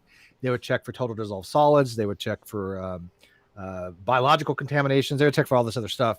Now, there was one time where somebody, I don't know how this happened, but they were doing some kind of preventive maintenance, whatever, and they left a lube oil rag in the potable water system. The whole system had to be flushed, but people actually got sick of it because it somehow led to a biological contaminant, and people got sicker than shit. And I was one of the people who got sicker than shit, and I was turning so white that I actually went to medical, and they had to give me an IV. Oh my god. because I was just You Navy seem to have a problem with the water. how I didn't because die, I don't know, but that's the closest probably I came to actually physically dying because I was so white and dehydrated. Yeah. And as soon as they looked at me, they're like, "Get in here," and they stuck a needle in my arm for an IV to rehydrate me. But we found out later that it was because somebody fucked up, left a Lubar rag contaminant, and that contaminated the entire potable water system. Wow. So, God's auditor, something you got to remember: aboard all Navy ships, we're out in the oceans, we're out in salt water, and we have limited stores for fresh water, so we have to make our own. Yeah. And God, does that lead to issues? Oh, Yeah, yeah. and there was one time I was trying to segue into my own story. Like ours broke, and we literally had no water for like 2 weeks as we were limping back into port. And literally, like, you couldn't even do a sea shower. It was that bad. It smelled awful on the ship too, because nobody could take a shower. It was just, we had no potable water. It was awful. So I was pissed because we had during that time we had to fix that system, and me and two other people, we worked on that system, and we took apart the evaporator. They got a merit, or they got a what was it, the accommodation medals, what do they call the Navy accommodation, right? Which is Sure. Doing something that's really great. I didn't get one, and I was like, I worked on it too. Where's my accommodation medal? I didn't even get a letter even. So I was stationed on a Navy base one time, and somehow you guys managed to swap the hot water and the cold water. And so I was taking a shit, and it's a great feeling having boiling hot fucking water splash you in the balls. Thanks, Navy. Hey, I had to take my share of cold showers when the heating didn't. It's just I'm just sitting here going, hot water, cold water. I've done plumbing. It's not that fucking difficult. How did you fuck it up? Okay. Hey, shit happens. We used our flushing water was from the brine tank. No, let me explain that one to you. That was somebody in the CB department, in the construction battalion department, who was pissed off about you guys being there. No. Hang on. Before we even get to that bit, what base? Corey Station, Florida. Filipino contractors. No, okay. That was, what year? Wait, what year? 2015. Okay, that was the Filipino contractors. Yeah, they felt like fucking with you guys. Well, thanks, guys. That was fucking great. I've never jumped up from a toilet that fast in my life. Sure. Well, keep in mind, the people over at Corey Station had an ego problem because they thought that they were smarter because that's where all the cryptology guys went to school. Now, mind you, those of us who actually worked on better stuff that actually took a little bit more intelligence, we were over at NAS actually doing the avionics stuff. Yeah. Well, I mean, it was mostly a training base, of course. So, obviously they didn't give that much of a shit. Oh, of but course not. It was just. Now we're ready for a real no shitter. Since you were stationed at Corey Station, were they still playing paintball in the woods? Oh yeah. Oh, is that a sub toilet? Yep. People in their fancy automatic toilets. That's how we had. No, it's an MWR event. It's an MWR event.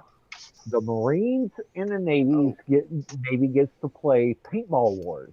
Okay, the problem is that the Marine Corps has such an advantage because by the time that they get to Pensacola and Corey Station, they've been trained in fighting tactics.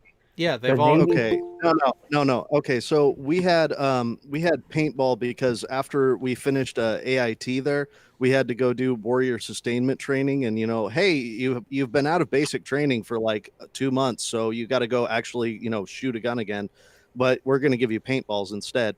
So they have us like assault a little fake village that's over there and stuff, and go up against the sergeants there and stuff like that.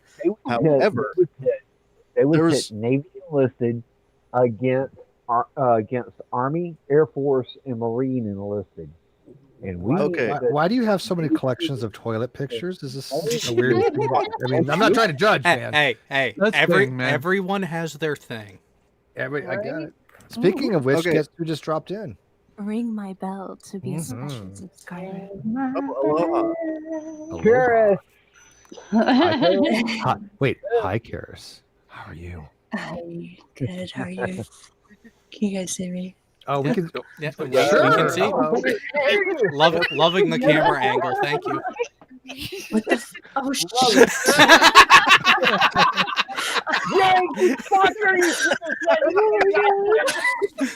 Now she gets the okay. context. Okay. So. Okay. Hang on. Let it be known. I have now caught Team Skeptic. I have now caught Karis. Who's next? Timestamp. Wow, we just jumped up 300 views. Holy crap. you will never get the story. Jared, you will never get the story behind why my dad got a face full of my wife's ass before she became my wife's ass. Well, you know what they say. If you can't keep it in your pants, keep it in the family, right? Well, I mean, this wasn't even in the family at the time. She wasn't even my wife at the time. We want to hear about Karis' military story. Hang on. We can pull it Let's have Karis. God love her. because Vegan told us her defloweration story in the code card. No, Like legit her deflowerization. What we call it? Deflowerization? no, The taking of her womanhood. By army. By army. It's by army. Nobody can take my womanhood, okay? We must leave certain things unsaid. Karis, What are we doing this again?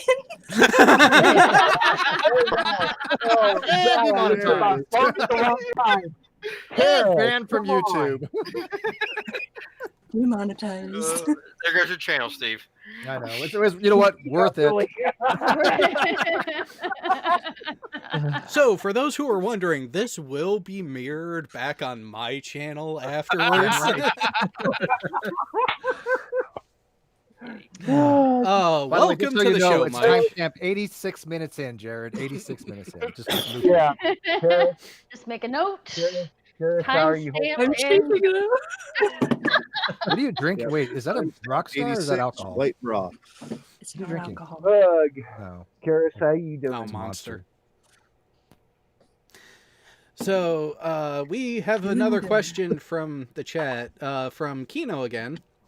If one person got in trouble, did all of you take the heat, and what was the discipline? Again, They did get in trouble. well, wait. My entire division did get in trouble. I was gonna say again, it depends on at what point in your career. Basic training in A school, one person screws up, everybody pays for it. Right. Oh, Later on, That's normally early on, right? That changes later. But Karis, what do you do to piss somebody off in your group? I could not. Totally, Okay. Oh God, this night. Oof. Wow. Oh Jesus. Jesus, indeed. So you basically screwed over your entire group, right? I couldn't stop laughing. In boot camp? There's always one. Yeah. Don't do. Yeah, that's bad. You Well, should the know thing better. is, okay, so boot camp was in Great Lakes, and it was really cold. So we had, when I went in, we had the white scarves and everything, and we were marching. We were learning how to march. It was in P days, it's processing days, and I kept tripping and laughing, and then I had just a second. Where's my scarf? Anyway, I had So I'm trying not to laugh, but hold my scarf. So I'm doing this. Why is there always one in every group? Every always- fucking boot camp, there's always that one, right? That's across services. There's always one who can't stop laughing. Yeah. And you're like, shut up, because while they're laughing, right? You're getting I don't wanna do cycled. push-ups for you. Yeah, exactly. You're getting cycled. That means you're doing push-ups and sit-ups and crunches, and they're basically you're like as hell because somebody else is screwing up, and so you're basically telling that person, knock it off. So Oh no, no. I also ended up being building staff, And so all the really high ranks, the captains, the commanders, all that lieutenant commanders, they'd all be coming through, and I'd still be laughing. I was that one. They would call you a Sorry, Blue Steve. Falcon. You know that, right? You were ship's company in boot camp, weren't you, Kara? She was Yes, I was. she was that Blue Falcon one that just okay. And I wear contacts, but I had these really thick glasses, and they'd take the guys BCs? would come through, and they're BCGs is what they'd call it. They'd take my glasses away from me. Birth control glasses, yeah. Yeah, Oh yeah. it didn't work for me. Because I kept hiding my glasses in my pockets. No. I was getting. Didn't work for you. That's a story worth hearing. Well, let her tell it. I can't because Right. I could get some officers in trouble. Oh my God, how long you been out? Yeah, you're out. Get them in trouble. That's what we do. No. I don't know if Let's the hear the UCMJ story. has. I don't know if the UCMJ has a Statute of statute of limitations. Well, here's the thing. Name names. Hang on. Second lieutenant from hang 2003. Yeah. Hang on. Well, The- also it was nuclear, so I mean there are the only so many names females. the names have been changed to protect the participants. Yeah. Yeah, but I mean, still, there are only so many females in the nuclear program. There's I was one of like stories five. that you guys just don't get. Yeah, how they let you? How they let you in the nuke program? Because when I was in, women couldn't be nukes. Surface I got a ships. 99 on my. I know you on got a my 99. ASVAB, Yeah, I know. She tied with me, but I mean, it's still, women were not allowed to be nukes when I was in. Believe it or not. Wait. Well- What year did you go? What year did you go in, Kara? What year did you go 04. in? 04. Okay, you weren't part of the rumor mill then that we heard back in '98. Yeah. The late '90s. Tail hook. Well, Oh, actually, no, there was a cheating. Remember the No. cheating Rumor mill. exam? Rumor mill. and of course, you do that right as Bullionator's name is on the screen as he comes in to join us. Carissa, you did your full 6 years, right? No, I got out on medical, unfortunately, but How That's far? why it's- How far in did you get? prototype. Prototype. Okay. And then I got out partway through prototype for medical stuff. It sucks. It's Well, you part. still remember it's shit part like of, 6-factor formula, though, right? Huh? You still remember stuff like the 6-factor formula? You said remember? No.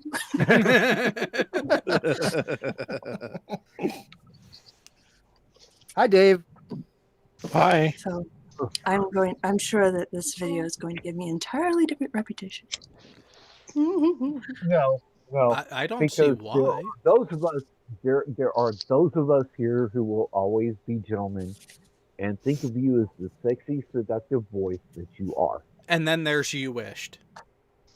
Yeah, wait a minute. Who are those people? Yeah, I'm like, yeah. I'm still the same guy prior to my heart attack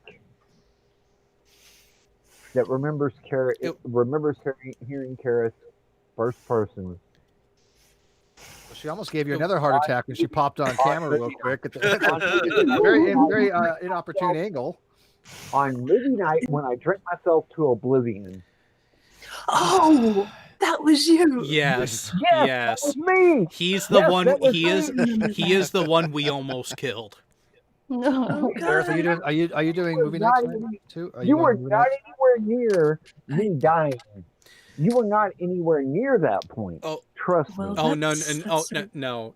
Honestly, can I only take really. so much dying these days. Hang on. Let's not do any more of that, shall Hang we? on. I wish we had a recording of the off-air portion just to play for you. You wished, dude. You were gone.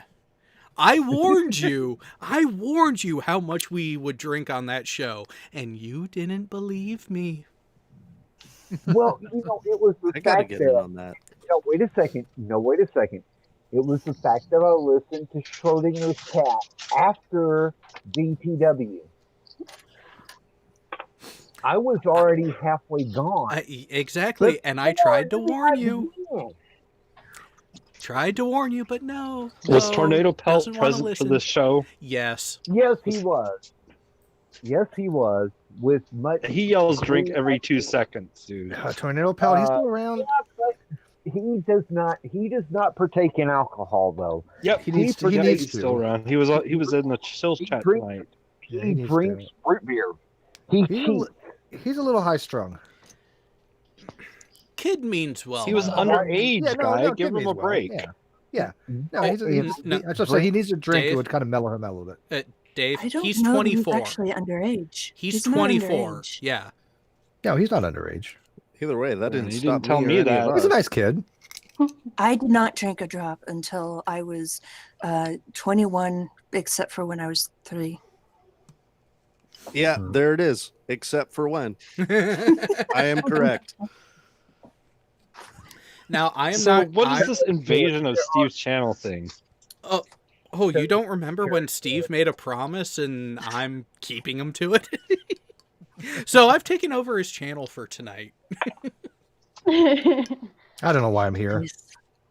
You know what? And you You're even adding said to that the you were going to stories, be dude. leaving early. So I know, but this is fun. And then See, I told you, I love vegan. And then we Karen's have- joined in. I love her. So fuck you, alley people. we have Right? fun on my shows. We don't always have a topic to start out with, but we have fun. We do have fun. And this is the thing. This is the reason why, Steve, you need to join us on Friday nights. You need to be here for all of this. I will try. Well, Yeah, first of shit, all, I everybody show who's up when watching I needs can. to go sub to your channel. Jared, Everyone's probably so- watching me put my jacket on. Hang on. How come there's no link in the There is a chat link in the right video now, description. So everybody It's can, in the video like, description. oh, What the hell you Yeah, want? Me yeah. to spoon feed it to you? It's in yes. it's in the description, and Thank you. and there is currently only the channel owner and no moderators in the chat, so he's the only one who can post the link in the live chat. I just posted it. I don't where's have the my link to mods the chat? anymore. I still got to where's the give you a link? hard time about it. Where's the link to the chat? Give me a link to the chat. Actually, I'm a mod, so you could always send me a link if you need me to post it. Dave's special. Yeah, and you should make me a mod because you haven't seen my ID, so we can make a point. I've never seen Dave's ID either. There it is. You haven't Nope. seen my ID. No, but I've When seen I other watch- things. Dun dun dun. When I watch your shows, I don't comment very much. Okay? I am simply there to see Red's Rhetoric, you, and somebody not named Kyle Curtis. I will leave the gods. I will leave the God's honest truth at that point. I see you, Red, and somebody named not Kyle Curtis. Are you trying to show All off your right. tubes now, Tech? I just got Chris. I don't know what the hell she's trying to do, but I'm trying to figure it out. It's weird. I'm adjusting. Oh yeah. Okay. Is that what that's called? Okay. She's getting comfortable. Boy, Get comfortable with your monster. What kind of Navy person are you? You're drinking monsters on a vet hangout. Yeah. Good grief. Well, that's the thing. I did tell everyone who, well, I brought wine. all the veterans in my brought Discord wine, too. server Yeah. to get their drink of choice. I didn't say that it had to be an alcoholic beverage. That's true. That's true. Because- well, I made my coffee. I overloaded it with brandy. Then I wanted some wine. So now I'm drinking wine. How do you know it's Well, just I've monster? been- I mean, it's a can. I mean, you don't know what you put in it. I've been trying to cut down my alcohol because it's bad for you. Oh, and you're drinking Monster. That's so much better for you. Yeah. Right. 4 different Tech, I'll sugars. raise you of some caffeine. missile tubes there. Yeah, There you go. I'm not going to attack You my win. liver. I'm going to attack my heart. Well, I mean, it's My heart's good. A little enlargement. Paris, it's I think you have a fine. secret admirer There you go. in the live chat, by the way. Somebody's trying to woo you in the live yeah. chat. So keyboard, I will. Nobody gave me the link for live chat. so- check your Twitter DMs. Oh, boy. Mine are for surgical Oh, use, Jay. Yours sliding are like into DMs. Oh, Sledgehammer. thank you, Jerry. It's not the size Good of the is- missile, it's how you use it. It's Now, the nation Yeah, of but- the ocean. Yeah, but Tech, somebody my told has me- my missiles have an entire program that's used to demonstrate how much damage they can What do. missile? That's available to the public. Which missile are we referring to? the The Ohio the class, big bomb, the bomba from Russia. the D5. That's what The Because Trident. you just told me The big you're one. trying to see how much damage your missile can do. It's very, it has very high penetrating power. See, we're talking about Happy these Valentine's missiles here. Day. I had a Airburst. really good Valentine's Day. actually. Oh, and here we go with nuke map. I Oh, did. god damn it. Your question should be ground Nuke burst map. or airburst. Your question should be ground burst or airburst. Oh, you always got to go. Hang on. Oh, air. No. If you're going to do it, you got to go deep, which means you got to go with the ground burst. Air, Mine are used for if you air want to has take out more. that- Hey, Oh my Steve, what God, was yes. it? Steve, what was it? The longer the rod, the louder the squeal. Is that what they said in prototype? I don't recall that actually, but I don't know where sounds you went about to right. prototype. But How did you forget that, Steve? I think they said I went to that put it. in I the went to first prototype in Goose Creek. I went to prototype in Windsor Locks, Oh, you they should have said come to that Goose Creek. Oh. S1C. in the first sexual harassment training in the Navy. Come on. We didn't the have long- women there. What was there? Unless you were gay, you didn't have to worry about sexual harassment. What do you know? It's sexual. Unless And I you was were in the gay. Clinton days. It was don't ask, don't tell. Okay, Steve. Steve, it was One, sexual I wasn't harassment. gay. Steve has Okay. clearly never been on my boat. So Never have been. I don't get this whole co-ed thing. I don't know how you guys did it. I mean, we didn't have to worry about that Very in my day. carefully and Sexist. generally with protection. That's why I had somebody on a different ship. That was like I didn't have to worry about it. They weren't part of my command, right? Although when I went through boot camp, the girls all got the ROGAM shot, whether they wanted it or not. The what? The what shot? The ROGAM. It What the hell's that? Rogaine? Rogaine's for No. hair. No. Rogaine's for hair loss. R-O. I don't have that problem. Not hair, not the hair loss shit. ROGAM. I don't know what the hell that is. The only And- shot that I had to and- get was and- Gabba That Goblin doesn't because sound we went over familiar. to It was an early Booty, fo- and I think we had to get a Gabba Goblin shot for malaria. It was Everybody had to get it it. was an early version of the shot for birth control Oh, interesting. For women, for men, or for Yes. both? Oh, for women. No. We got Oh. Depo. Yeah, we got Depakote. Depo. interesting. I Yeah, never most heard of the time I about thought it that. was Depakote for women. Yeah, we No, took Depo. Depo Vera. Vera, and, yeah, whatever it And was, they yeah. also had like things like the Marina and stuff like that, the IUDs that you could take. We had time for Are you targeting the Hague again? What the fuck? Some of us actually did work in the military. We didn't have time for any of that shit. What, getting laid? Not on board We ship. always I never have did- time to get I can laid. safely say I never got laid on board ship ever.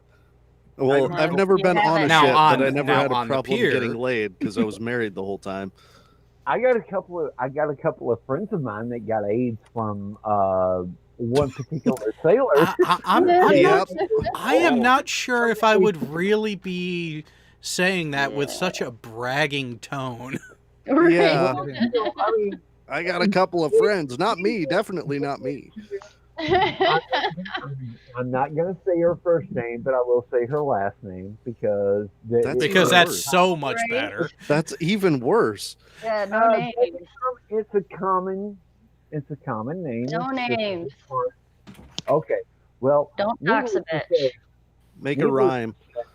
Needless to say, Deadman infected 14 sailors before she was finally kicked off the ship. With I- Yeah, isn't that a fucking crime? you could literally Only if she literally did it find while this knowing. girl. No, you could literally find this girl by following her smell. I still feel like even if you did it while you were There's not another knowing, suggestion when that's you're in the still like military. manslaughter. In the military, hygiene is critical. Oh, You yeah. don't see that one person who is not hygienic. Oh. It just doesn't work well in small quarters. I assure. And Steve, Wash your ass was a mantra. And Steve, how many of them ended up in engineering to boot? You know what? It wasn't. No, in my Intel. it was not that bad. It was the there was a nuke engineering and there's a non-nuke. The non-nuke, like the whole Oh God, yeah. That was holy shit. You walk into that bulkhead, you go past that watertight door, and this waft of just rank. You know the smell we're talking about, right? Oh you yeah. know somebody has not showered in a very long time when you open that thing. But in my quarters, no, it was not like that at all. We made sure of that. We didn't have a problem with that at all, actually. Yeah. Intel's very similar, and you're in skiffs where the air is recycled. So yeah, there was we actually had a farting policy. You went outside to fart. Oh, you went topside. Okay. No. So, the shop I was in on the Kitty Hawk, our chief had his desk in our shop instead of being in another space with other people who were better.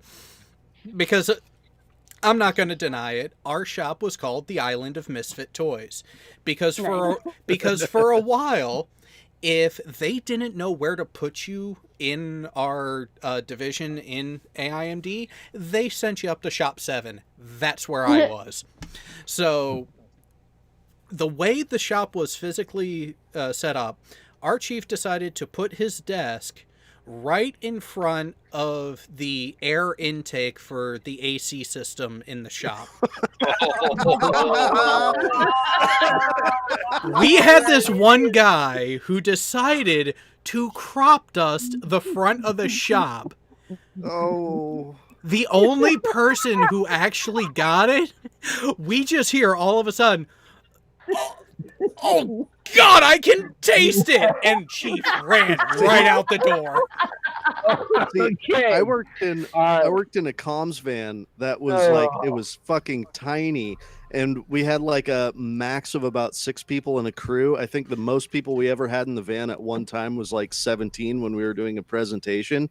And there was a funny little thing that would happen every so often. Our commander, he would just say, he would talk to the sergeant and be like, "Sergeant, turn on the AC." And it was because somebody fucking decided to pollute that like 300 cubic feet of air with whatever the fuck they were eating last night.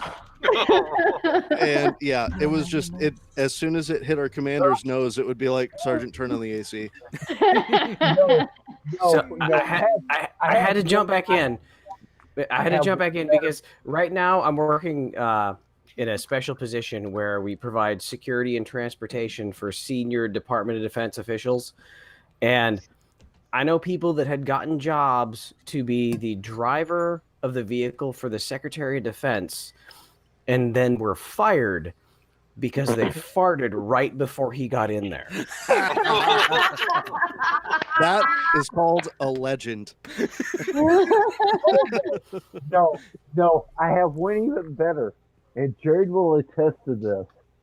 Jared, is there not one individual that will suddenly have a pass of gas right before the chief, the senior chief, or the master chief of the barracks perform an inspection?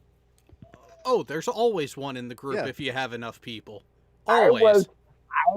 I That's was planned. that one individual. Why does that not surprise me?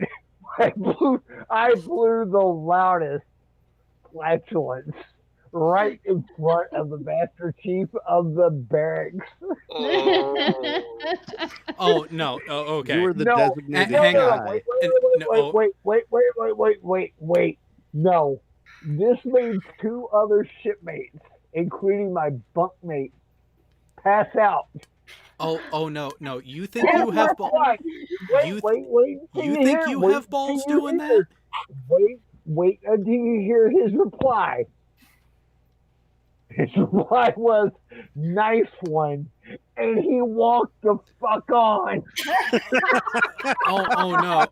Oh, you think? Yes. You think you have balls ripping one then? Guy I went through basic training with. We ended up calling him Solo Jerk. And dude was a special character. We'll just put it that way. The reason why I say that is because everyone knows how thorough some MEP stations are when you're going through your entrance physical. The whole bend over and grab your and spread them check. Yeah, he let one rip right there as the doctor leaned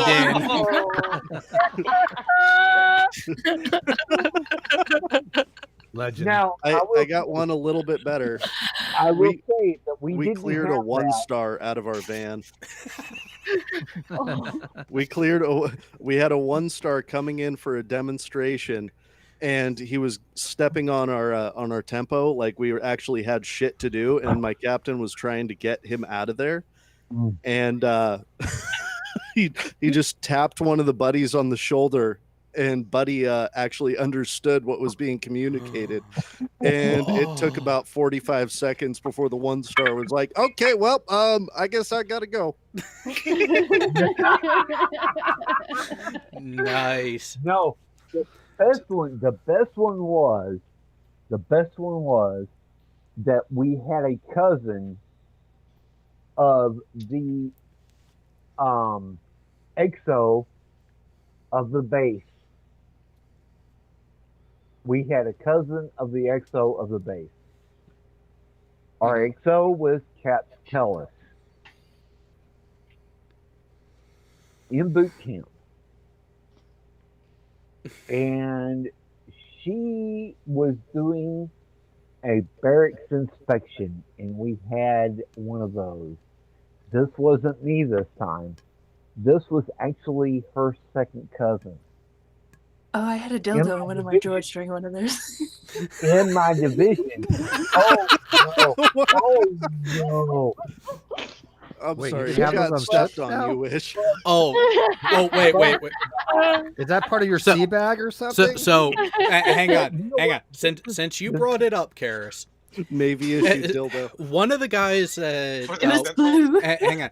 Should you get Oh. one of With those now uniform. in boot camp? So one of the guys. Times have changed. So one of the guys who worked for me. It's a health issue. He just opened the drawer, looked at it, and was like, But okay. So No. hang on. One of the I was there guys. in the time of fleshlights, all right? So one of the guys who actually worked for me on the Kitty Hawk, his first name was Lynn. Lynn. When he checked in aboard, guess what berthing they put him in? Oh no. They put him in the female berthing. Of course. And he got there late at night, and they were like, you know what, just go in, here's the rack number, go get settled, you'll get taken care of the rest of the way in the morning. He's walking in trying to find the place, and he hears an odd buzzing sound that then gets quieter, then louder, then quieter, then louder, and the See, I don't pace like that starts setting. picking up. I feel like we're at the right time where I can share the story of Private Olive Oil. Oh jeez.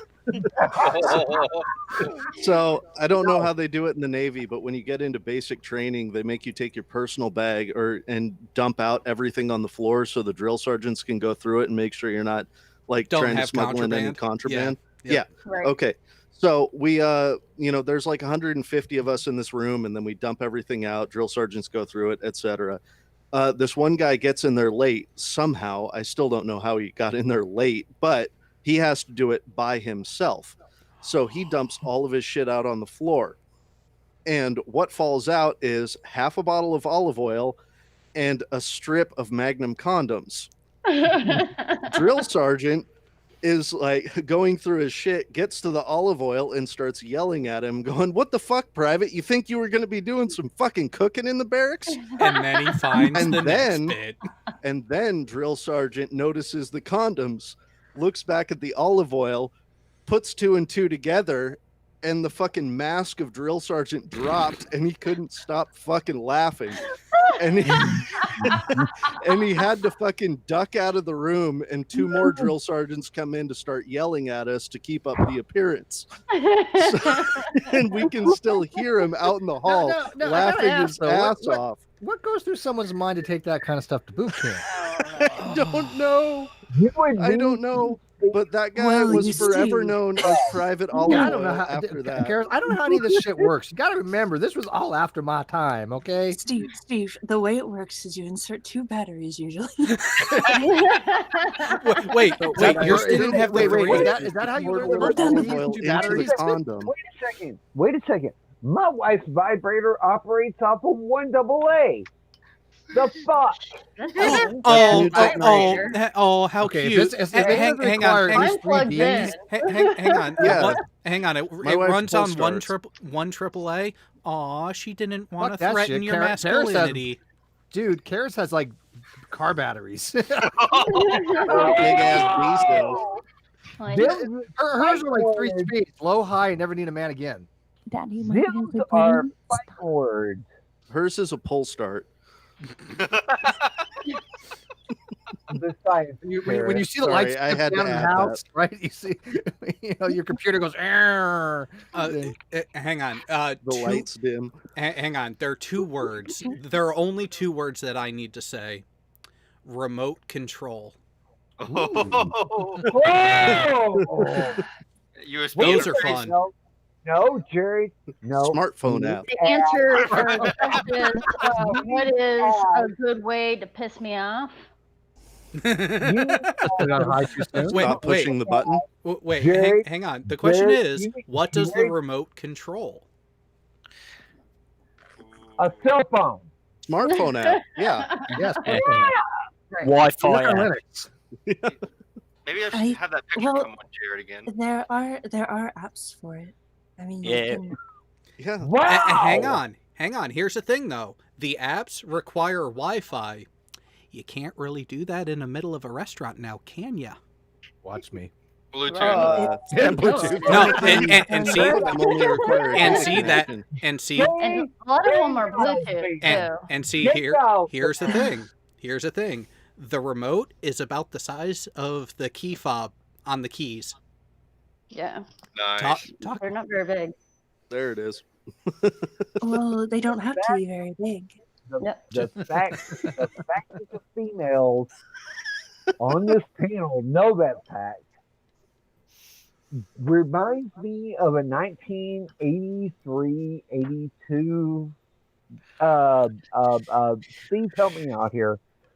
What year did Jay Giles' band put out Centerfold? Jay Giles in 1980. Oh God, Wait, early Jay 80s. Giles band? Yeah. Early 80s. Is it Centerfold? What are we It talking? had to be circa. Yeah, it had to be out circa 1980, 81. So No. I wasn't born yet. I wasn't born. Yeah, I wasn't here. Nope. You guys were not even gleaned in your mother's eye. Okay. Right. No. Jay Giles was 83 to 85. That was when Jay Giles' band hit their popularity. So somewhere in that ballpark, yeah. And it was Centerfold that put them on the top of the map. I remember because I was dating a girl named Candy Byers. Yeah. She's listening. Doxing. She's listening right now. God bless her. I actually had some tapes when I was in boot camp. I had Hall of the Mountain King. Tapes. Yeah, tapes. Hall of the Mountain King by Savatage, which was really good. No, I had a Testament tape. I had a mixtape that had Motley Crue, and eventually I had Ride the Lightning, but I think it was like right after boot camp. Yes, Tapes. Steve, tapes. have you rechecked? You know what tapes are? We just never used They're them. called cassettes back in the day. Oh, wait, so it wasn't an 8-track? Yeah, I had 8-track too. No. Why does that not surprise me? We had DVDs, Chris, too. And by the way, you didn't have to rewind them, contrary to popular. What's belief. rewinding, Steve? You take a pencil and you stick it in the hole of the cassette and you just spin it. Yeah. Exactly. She's got a date. I know. Exactly. There you go, vegan. She We were knows how to there stick for it in the that. hole. That was just forever ago. Half of you guys don't know what a cassette tape and a pistol mean. We know what it is. Oh I'm my talking god. shit, dude. Earbud wearers. Oh god. We apologize. No, okay, dude, I'm going to college right now with a bunch of fuckers that were not conscious during 9/11, and that makes me feel so fucking old. You know that would Funny, make me smart. feel old, okay? But for I the don't know what fact my that response I should am be. doing the same thing currently for a trade school, okay, and that 99% of my class doesn't know what 9/11 was. How? Oh. They weren't fucking awake for it. They were like, I don't barely believe you. conscious. Yeah, I don't quite. I don't believe you. If you want a story time, Liar. No, they think it's like a fucking meme. Seriously, I'm not even fucking kidding. Yeah, the younger keep in mind, a lot of the younger generation right now, when that event happened, if they were born, they were like 3 years and younger. At best, But, I like they mean, were we- sucking on a tit. That's about it. Like, but I mean, Yeah. we weren't really around for Pearl Harbor, but we don't think it's a meme. No, We're also Yeah, not. the internet wasn't around for Pearl Harbor. Hang on, hang on. Everything's a hoax. Karis, we are True. also not idiotic jackasses. Try me. Well, vegan was in boot camp during. I 9/11. was in boot camp. Yeah. That shit was crazy. Like I had no idea at all. I would completely. Wait a second, and let me clear the fog here. Jared, who did I go to high school with? Your left hand. Right. Got him. Try the The fucking Goonies? hand because I've told you multiple times. I went to school with John Stamos.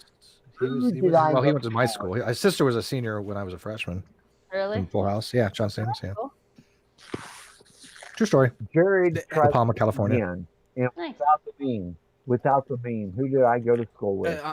You got to remember, you got to remember, I'm 4 drinks in right now, and I've already put in a 50-hour week, and I have another 12-hour day ahead of me tomorrow. I went to high school in Texas. Does that ring any bells to your? Texas is a huge fucking state. So what I'm getting is Some famous Texan. Okay, wait a second. Chuck Norris. I don't know. Rocker Ranger. Panel. I went Matt to high school. Vigilante. Bill. He did a roundhouse kick and got your mom pregnant. That would take more than a fucking miracle considering my mom's been dead since 1985. I went to high school with Chris It's Kyle. Chuck Norris. It would be a miracle.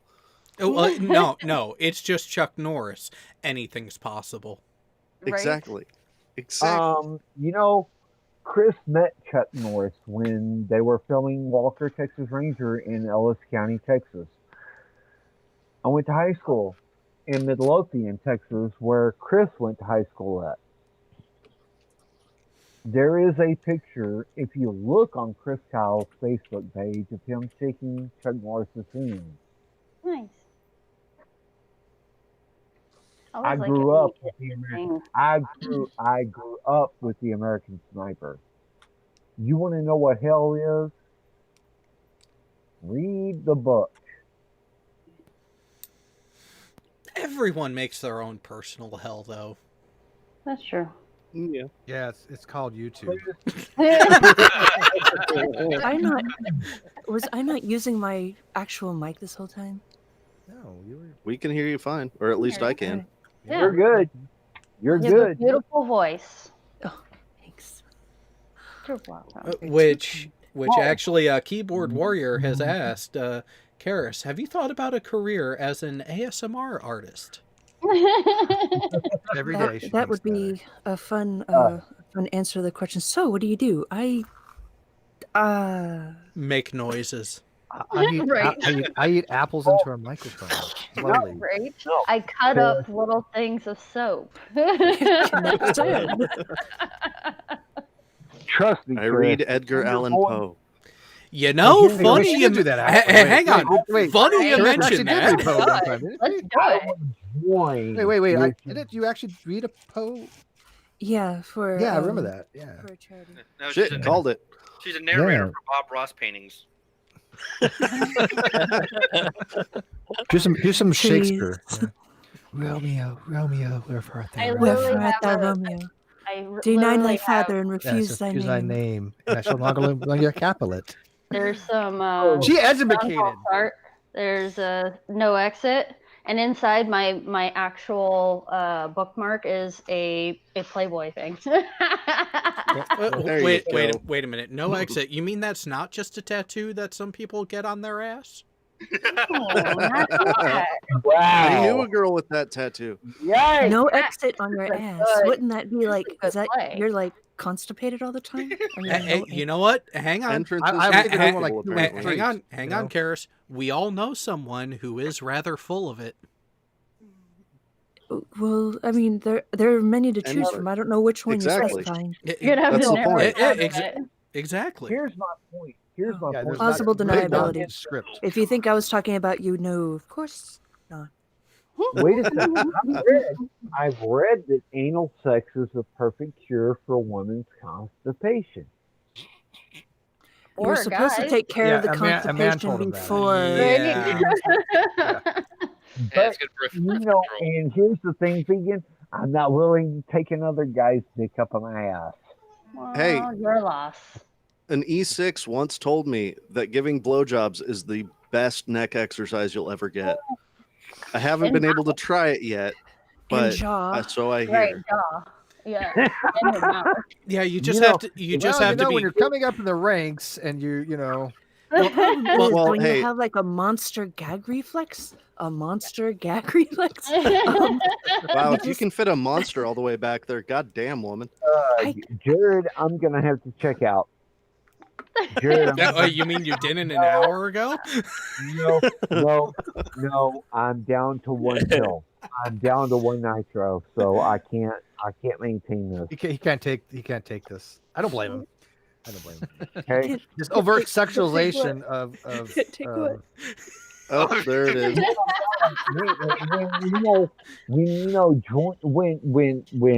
When Karis joined and I got an instantaneous blue vein hard on.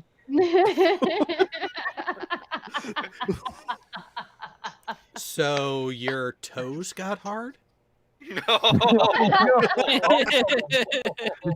Hey man, it's only been an hour. You've got 3 to go want you before to it's a die, man. problem. We don't want Karis to kill anybody. That would be bad. Blood supply went to the second head, and the second head started thinking, Karis, love you greatly. I hope you are having a better time dealing with your morning than I am. Okay? Just say yes. Yes. This is why we don't let Karis on camera much. You see what happens? People die. Shut the fuck up. We don't want people to die. Karis, you should know better than this. We've warned you of this before. You know, listen to us. There can only be one sweet heathen. Yes, and she. By the way, I'm talking to her right now, telling her you're on camera, but she's with friends right now. Well, I am rubbing it. Wait. I am rubbing it in, sweet heathen, and not the way that you think. But I am letting her know that you are on camera right now. And she's missing out. Sounds fun too. Yeah. Will you let me See how speak, nice I am? or are you gonna Am I throw not me out? nice? I'm letting her know that Vegan and Karis are both here. You So- still can't pronounce my name. I never will. You know this. How many years? Putting the wrong putting the emphasis on the I'm wrong checking syllable. out because I need to take my last I pill. saw that movie. All you want. Yeah, you guys don't want me to be dead tomorrow. Karis, This is correct. my love, my thoughts, my prayers to you.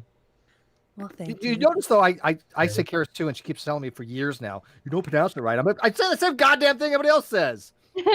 Okay, educate me. What's the proper? Things over the years too, by the way. So What's the proper method? I don't want to fuck it up. Karis, How long have you known me now, Steve? Like don't 4 know. years, something like that? some ridiculous fun. God God damn! I just met you tonight. How do I pronounce it? Well, there are like 4 pronunciations of it. It's original Greek. I pronounce it Charis. Charis. Charis? Yeah. Charis is another. Charis are a couple 60. more. What? And there is the French pronunciation of your name, which is Caris. Caris. Caris. Yeah, but people may not know though is that you and I have known each other for a long time, but we didn't like each other. Well, you didn't like me. That makes it even it makes it even better because I have a tendency to fall for adversaries. Yeah, now she has a crush on me. And she has to get over it, but it's okay. I don't mind. It's why I like Jared. Well, we all like Jared. Yeah, but I can be an ass. Oh. I've always been nice to you, though. She was mean to me, but I was always nice to her. Always. I never actually directly spoke to you. I spoke to you by proxy. Okay. I see. I hated you so much. I didn't even want to talk to you. Okay. Wait. You only talked. I was afraid of you. You only talked to Steve by proxy. Was it the Hudsucker? I'm not giving any names or insinuations. Of I got it, Jared. I got it. There will be no insults or negativity from me towards anyone else on here. Jared, I got your joke. I got it. I caught the joke too. Now it's come out that you adore me, and but now it's come out that you adore me, and I'm well loved by all, right? So. You're not loved by any fucking body. Who do you think you Well, I are? thought that Steve Okay, how about was a tolerator? demigod now, By wasn't it? anybody. That's the newest thing. He's a crushing me here. You deity. see this? He's crushing my soul. Jared, look at keyboard warrior in the chat. Oh, I know. I'm responding. Steve, I can crush you. I have the ability to crush you. Okay, I love you. That's the worst job in the world. But I don't. I'm not going to kneel to you. I'm not going to kiss your feet like you wanted to earlier. I'm not going to taste your feet. Yeah. Oh no! He was demanding that anybody in the live chat earlier tonight kiss, not taste, kiss his feet. Who wants Would that? you not slightly taste his feet if you were kissing? No. I mean, if you're, I guess you're getting whatever's your really thing. enthusiastic about I was going to say Whatever's it all your depends. You do you, boo. It all Yeah, you depends. do you. I don't. Yeah, I don't. I'm not judging. It all depends on how much tongue you use. Guys, I have a huge foot fetish, but You're like, weird. I am. I'm Good okay for with that. I have You're a cute freak. toes. I I'm not interested. I look at somebody's shoulders. Kawasa 5,000. He said, "Wait, we've got a super chat. Hang on. I can assure you of that. I trust that I can cure you of your foot fetish. Okay. Koyasa Kawasa in the super says chat. Does mandatory national conscription count as veteran? Then we've got 20 million veterans in South Korea. Conscription, I wouldn't count. Well, if you're conscribed and you're actually served, then you're military. But you have to actually serve to have conscription be part of the military, right? We don't have conscription here, though. Well, so like Senyon Kachikopoa. Well, so like Koyasa and also like our friend Bull Hobo. Just kidding. He is. What about warrant officers? They don't count anyways. Warrant officers don't count for literally anything. They don't know Anything what at the hell all. they are. They're not quite officers, but they're more than enlisted. Where are They're they invisible. anyways? They're the never high show priest up of the anyways, Shaming so what order. difference does it But make? so as I said, They're in military purgatory. as I said in the chat, and as our friend Bull Hobo is a conscript. I'm determined to interrupt Jared. It's all that monster you're having. And there we go. You're welcome. I've been drinking this for hours and I don't feel So- a thing. Wow. Maybe you need to get a dragon then. Jared, you know what? These are fun. I told you. Yeah. So, as I said in the chat, when it comes to the conscript question on veterans status, I look at it this way. If you received the training and were part of a unit that was ready and prepared to deploy or did deploy, then yes. Sure. Yeah. Oh wait, I never deployed. we have the rare warrant officer just joined us again. It's like yes, he's Beetlejuice. back. You say my name 3 times, and I'm fucking here. He's here to prove that warrant warrant officers do show up. They What's do that? exist. Warrant officers arrive Improvise. precisely when they mean to. Right. They are the And wizards not of the. a second prior than needed. Really Warrant good at officers. Warrant supervising. officers are specialists who have achieved godhood. They sham Yeah, like no one can. Pretty much. Yeah. No, I'm related to a couple of warrant officers. I know what you guys are up to. Yeah, it's a secret technique that you got to learn to, know what you're doing, but not actually do what you're doing and show up when You gotta know what somebody you're else doing. forgets what they're doing. That's why you have the enlisted people, right? The enlisted people are there to take the fall for the warrant officers so they can continue to sham. Yeah. Yeah. Well, I mean, Yeah. The enlisted people work for a living. Do you know who actually trains the officers? Oh wait, it's the enlisted motherfucking people. Yep. Right. See, what the enlisted people they're not educated on is the simple facts of life, such as you leave your cover on your desk. That way way they people always think you're around. there. Absolutely. Steve, you know what? You have 4 different covers, so that way you can leave around on a bunch of different desks. Hey, Steve, you know what really sucks? You? Just as my, Well, yeah, that's but like, just Easy. Depends on if it's Saturday or not. I was distracted. as I was, Sorry, go ahead. as I was getting out on medical, I had just been accepted into State 21. Oh. Oh. Wait, you just got accepted as what? No, Seaman STA Admiral 21. 21. Yeah, commissioning program. Yeah. I was going That's to be an like- officer. Yeah, that's a real officer. That's like pretending Hey, like you know what yeah. you're doing about everything. Yeah, it's true, isn't it? No, I'm gonna say congratulations, you saved your soul. But the secret is you basically carry around a clipboard and you walk fast. If you do that, you're, How do you? warrant wait, officers don't do that. They no. just disappear. No, Steve. That is the E5 way of not being assigned any extra duties when you're having a pier side repair period going on. yeah, exactly. Yeah, that's basic shit. My entire division was 7 people. There was absolutely no way to avoid extra duties. Right. Well, that's also what you get for being. so small. Everybody had all hands on deck. Literally meant all hands on deck. Well, my detachment only had 20 people in it. I had to get creative to avoid duty. Oh god damn! My shop had 20 people in it. 7 was including the chief. So hang on. Let me put it this way. So. Techatron. So Eric's entire command, his entire ship, boat, 113 people. Want to know how many people were just in my division of my department? How many? 380.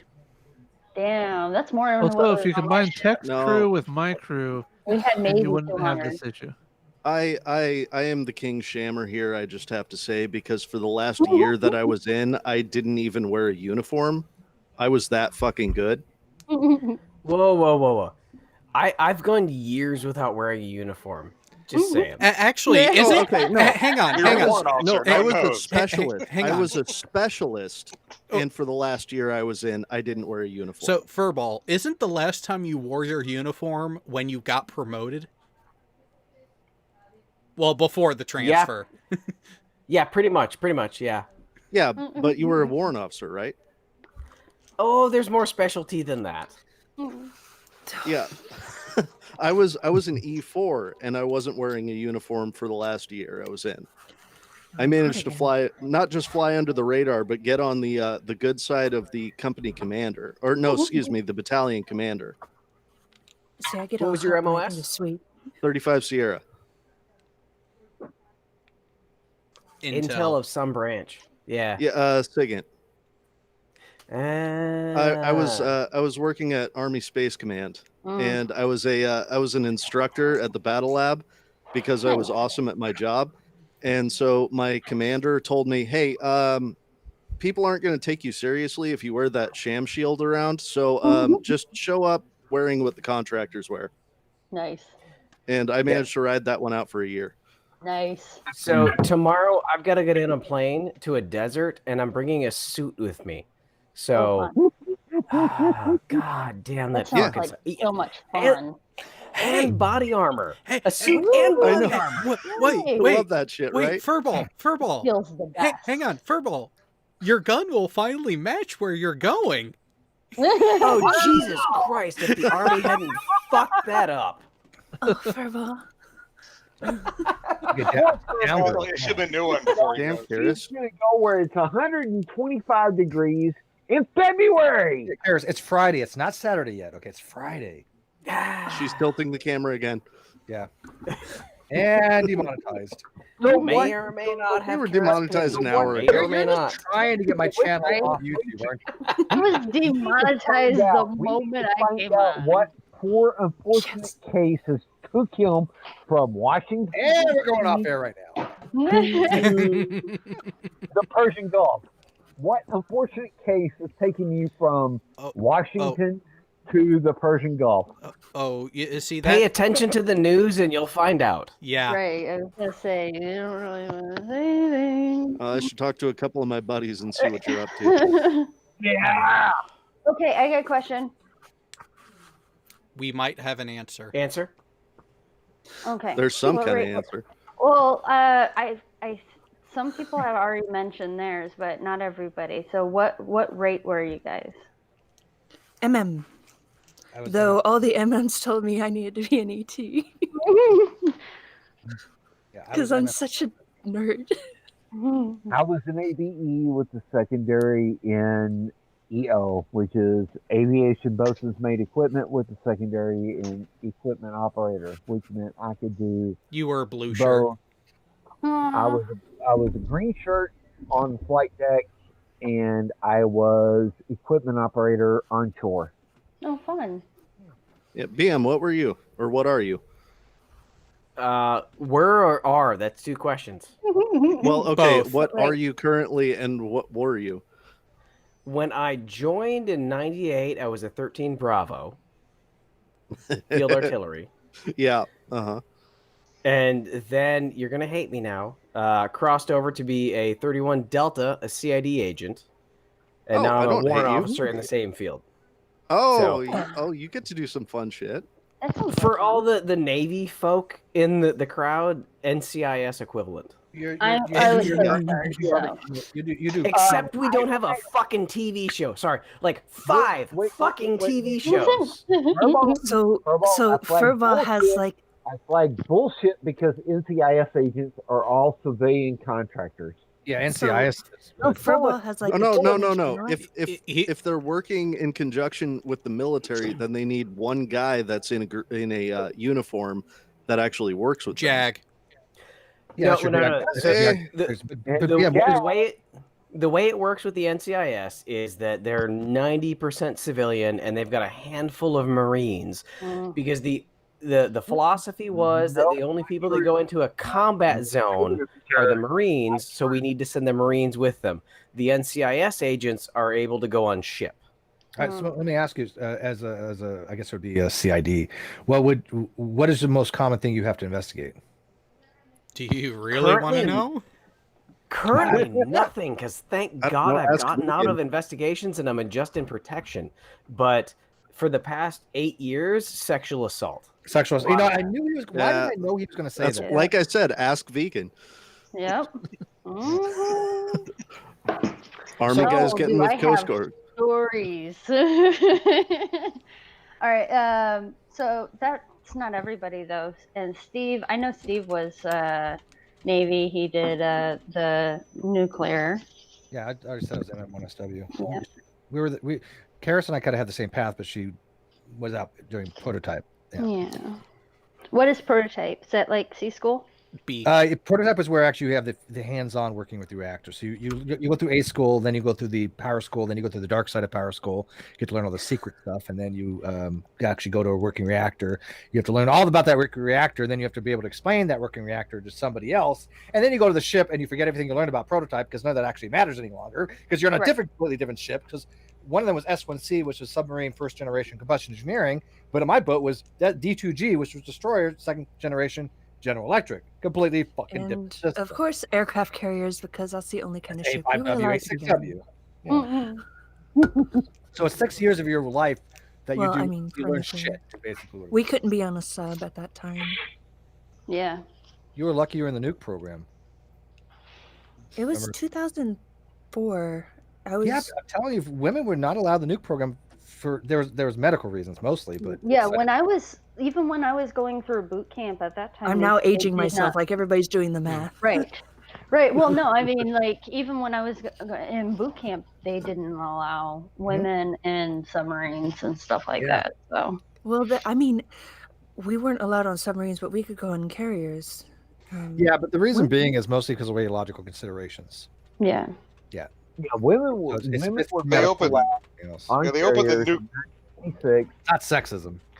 They opened yeah. nuke. They My opened carrier nuke to carriers in the late '90s, and then they just started with Oh, submarines.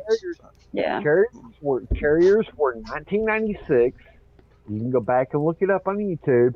Dave Letterman coined the joke about the Eisenhower. Oh, guess the whole number. 3. 69. Mm,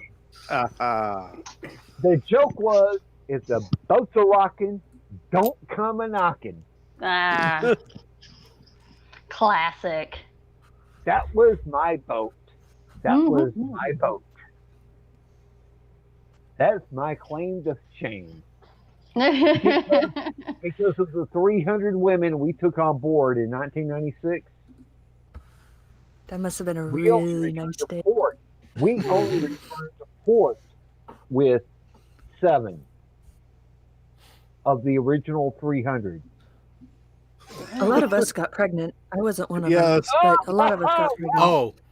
I didn't want to be the one to say No, it. they How many all got- got pregnant Yeah. to get out of sea duty. I They made all got pregnant to get out of sea duty. I made one cry at Whidbey Island because she is fresh from A school at Whidbey Island, a shore station, as P3 Optet, which means you don't go aboard ship. You are assigned to pair up with a P3, a maritime patrol squadron, and when they leave and go to another base to do some fun stuff, you go with them. So you go from one shore station to another shore station and get paid per diem on top of it while you're there. This chick decided Awesome. this chick decided, I don't want to deploy to Misawa, Japan. I want to stay here. Let me get knocked up. Oh my god. And I What an idiot. called her fucking stupid to her face for doing that. Are you kidding me? The fucking per diem is fucking worth it. Oh my Right. god. $125 a day for E4 Yeah. and below. That's insanity. Holy shit, man. I'm about to spend a I'll week and a get half. pregnant for that. Yeah, I'm about to spend a week and a half getting $3.50 a day per diem. Yeah, hey vegan, you Yeah, want dude, I was shitting myself when I went from fucking when I cross trained I from can't hear. DLI to fucking 35 Sierra because I was getting $15 a day for fucking food. Are you kidding me? 125 a day? I'll go back in. I'll rejoin. Vegan could knock me up, and then I'll split the per diem with. Dude, There you go. Steve, and she'll take all the money, and I have to Steve, you Oh, gotta sweet- answer this sweet now, cafe though. here, and I'm not Wait, correct. Stories, I'm just saying. Oh, Like, Steve, which I- orifice are you going to use to birth the I've already child? messaged her. I She's- am. He's gonna hold it in his mouth. I like vegan has Furball's question the best. I like Furball's question the best. Yeah, which orifice are you going to use to birth the child? You got to pick now. He's gonna hold it in his mouth. Knuckle Wait, I baby. gotta make a term. Now wait a second. Wait a second. The question is Furball offering to be the father of Steve's child? I fixed that problem No, years that's, ago. That's a three-way. I thought I was gonna be the father. Yeah. Yeah. I'm the one getting them pregnant. Come on. But if you're being impregnated and not the one impregnation or impregnator, Don't judge vegans. you're not the He's father. trying. He's No trying. other. He's trying to make it work in his head. You Wait, are wish. we You trying- wished. We'll draw a picture later. We'll do Are a we picture. trying to Right. make Hang on. circuit You between vegan and Furball? Hang on. You wished there's this thing called a joke, and you just Right. missed it. R Trying to wrap slash. her head around it. I'm trying to salvage the joke. No, A joke. Jared, I'm serious. I need the goddamn money. because there's no way in hell a male can birth a child. And For that thank kind of money, and I'll figure it out. hang on. That's not entirely true. You wished. Thank you for not only killing the joke, but by repeatedly beating it and kicking it upside the head. Right. Yeah, and by the way, Just I look would have up been r/. at least try. Thanks for that. Right? You just went in that. Yeah, I was just gonna get an attempt, but no. the punchline just hit Steve right in the stomach again. My sapiosexual vagina just dried up. Oh, Oh. Karis, but I prefer that it's moist. God, A moist mind. I'm too drunk to be part of this stream tonight. You know what? Oh, wait. Hang on. Hey, I'll bring it back a track. Ready? Delayed neutron precursors. There it I is. know these things. I know. Okay, at the point that delayed neutron precursors got mentioned, they went over my head. Good night, That's not the everybody. only thing. Sweet dreams. Enjoy you. When Hollow, anything motherfucker. over my head. Oh wait, yeah, that was me, drunk as fuck on Ice Strike. Hang on. You wished. Check Discord. I am sending you a video for homework. Are you getting links to porn? Because I'm totally down. Hey, you wished. Go watch that video. Jared, this isn't My Little Pony. is it? No. When he no. Hang on. Give it time. You wished. You already said your goodbyes about 5 times. Go watch your video, and we'll talk in the morning.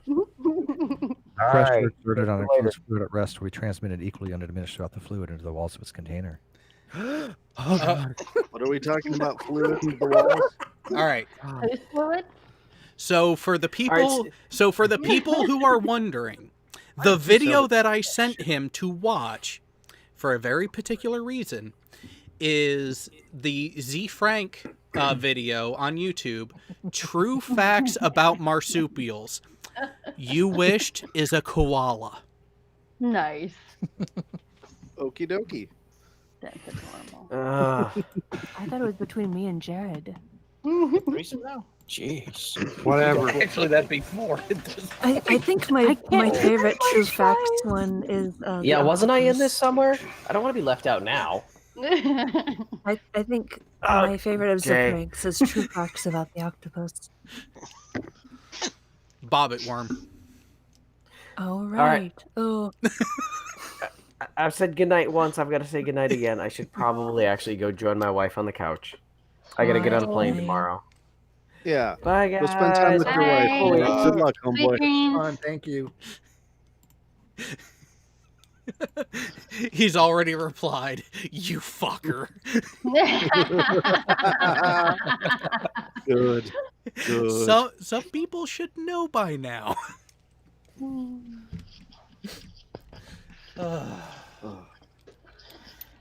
God damn. Holy shit, it's already 11. It's 10 over by me. Yeah, it's 8 over here. I'm in the only time zone that matters anyways. Sure thing, bud. Whatever. Well, it's going to be wrapping stuff. What did people think about this? Because, like I said, we're trying to get you some subs on your channel. So everybody in the live chat that's watching this, you should be subscribed to AT2 Productions on his channel, so you can see this every week. And I'll probably drop in more. And I know Vegans every so often, and Karis might drop in every so often. Sure, send me the links, and I'll be there. It's on Fridays, same time. And we do our Roman Everyone contest on this channel with them as well. my And then we have problem the is after I Roman don't. contest, but that's completely I kind of contrast with some of you in that I got out a lot earlier, so I don't have as much to contribute. You were still Yeah, you there. You do. were still Oh. part Yeah. of it. Boobs. Boobs Well, matters. there is. I mean, come on. The one thing that the military has is way too much cock. So we need to bring in the boobs, and we'll be Right. I good. mean, Yes, absolutely. Agreed. Agreed. You gotta, I mean, we're equal opportunity here, so you got to weigh it out, right? Yeah. There we go. Oh, I kind of want to answer Kino's question in the chat. Even though I was Army, I have never shot anyone with a gun. I did, however, shoot 3 people with a 300-watt parabolic antenna. So,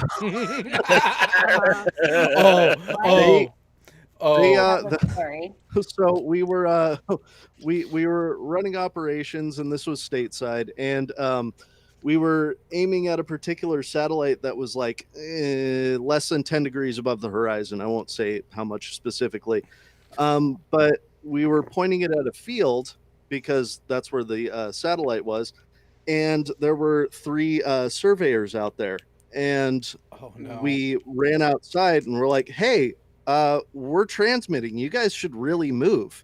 And they're like, no, John said we could be here. And we're like, we don't know who the fuck John is. We're about to send, about 300 watts microwave, of right? radiation at you. Yeah. And they're like, no, John said it was cool. And like, we don't know who the fuck John is. We're about to turn this thing on. And they're like, no, dude, just talk to John. It's okay. And then my captain's like, we don't know who John. Fuck it. Turn it on. They'll feel it soon enough. You're gonna watch it for help a lot of power, but it depends on your frequency. The microwave is a lot worse. So Because at some point in time, you have to leave the loop. Okay? Well, okay. Did their testes get a little warm? I have no idea. We went back inside the fan. So no, All right, I have a you story. would think that when fucking 2 military guys, 2 Army guys are telling you get the fuck out of the way, we're about to throw a shitload of radiation at you. You might want to. They listen. would leave. Oh, so Vegan's got a story. Vegan's got a story. Yep. I do. Oh, I have vegan, a yes. story. It's in regards to that question. I've never had to shoot any of my weapons directly at someone. I was a gunner's mate, and I worked primarily with large weapons. So I was the 7.6 Mount Captain, and I also did the 50 and the 25. But on this particular story, and I'll try to keep some of it vague because I'm not sure exactly how much has been declassified, but I can tell you this part of the story. We were in the NBL, and the C-130 had clocked one of the fishing boats as being fishing on our side. They clocked them with the GPS or pinged it, is what they called them. They pinged them. And so they actually went through twice to make sure that they hadn't moved. And then that's funny. So what they ended up doing is once they clocked them at being on our side fishing, they had us go out there. And by the time we got out there, they had already made their way back over to their side of the line. But because we had them clocked over with the GPS, we still had to board them. And so we were trying to we got our boarding team together. They went over on the small boat, and they ended up pumping shit as soon as we tried to moor up using the small boat. And so we couldn't obviously moor up with them pumping sewage. So we had to go back, and we were telling them to stop pumping sewage and everything else. And they're in their very thick accents were telling us, "Oh, no problem, no problem. Yeah, come over, no problem. Drink some vodka with us," and blah blah blah blah blah. And And so we got our boarding team back on the small boat, and try to get them back over. And then they started dumping their trash or something along those lines right onto the boat, and so they couldn't moor up to them again. Well, by the time that they started to come back again, and the boarding team was like, okay, we like, this is going nowhere, and they're trying to figure out, okay, what are they going to do now? Third time's a charm. So then, but there was another boat that was actually coming in, and what we didn't know, and we found out later, was that the guy who owned the boat was on the other boat. And so they were coming at us full steam, right? And they were directly like in line with us. And so we're getting on to the radio telling them that they need to, slow down, and that they're on track to hit us and everything else. And we were like, they ended up calling general quarters again, because the boat was going really fast towards us and was not veering at all. And everybody got really scared, because we were watching this boat and we're like, where's this boat going? Because it was like they're trying to T-bone us, and we're in the middle of the fucking ocean. I'm like, we're gonna fucking die if this boat hits us. So they told us to lock on, and so we got the coordinates and we were locking on, and we're just waiting for the order. And so we had one of our shipmates, we had him shoot some just over the bow, to try to, as a warning shot, to get him to, turn around and to stop. And they kept coming at us.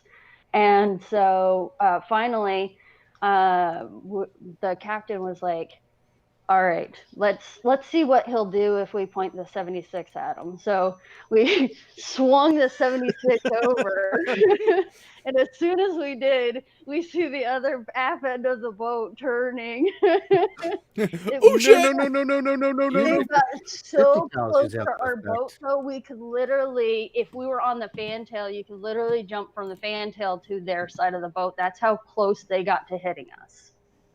But yeah, that's my story of how we almost had They to drifted on the water.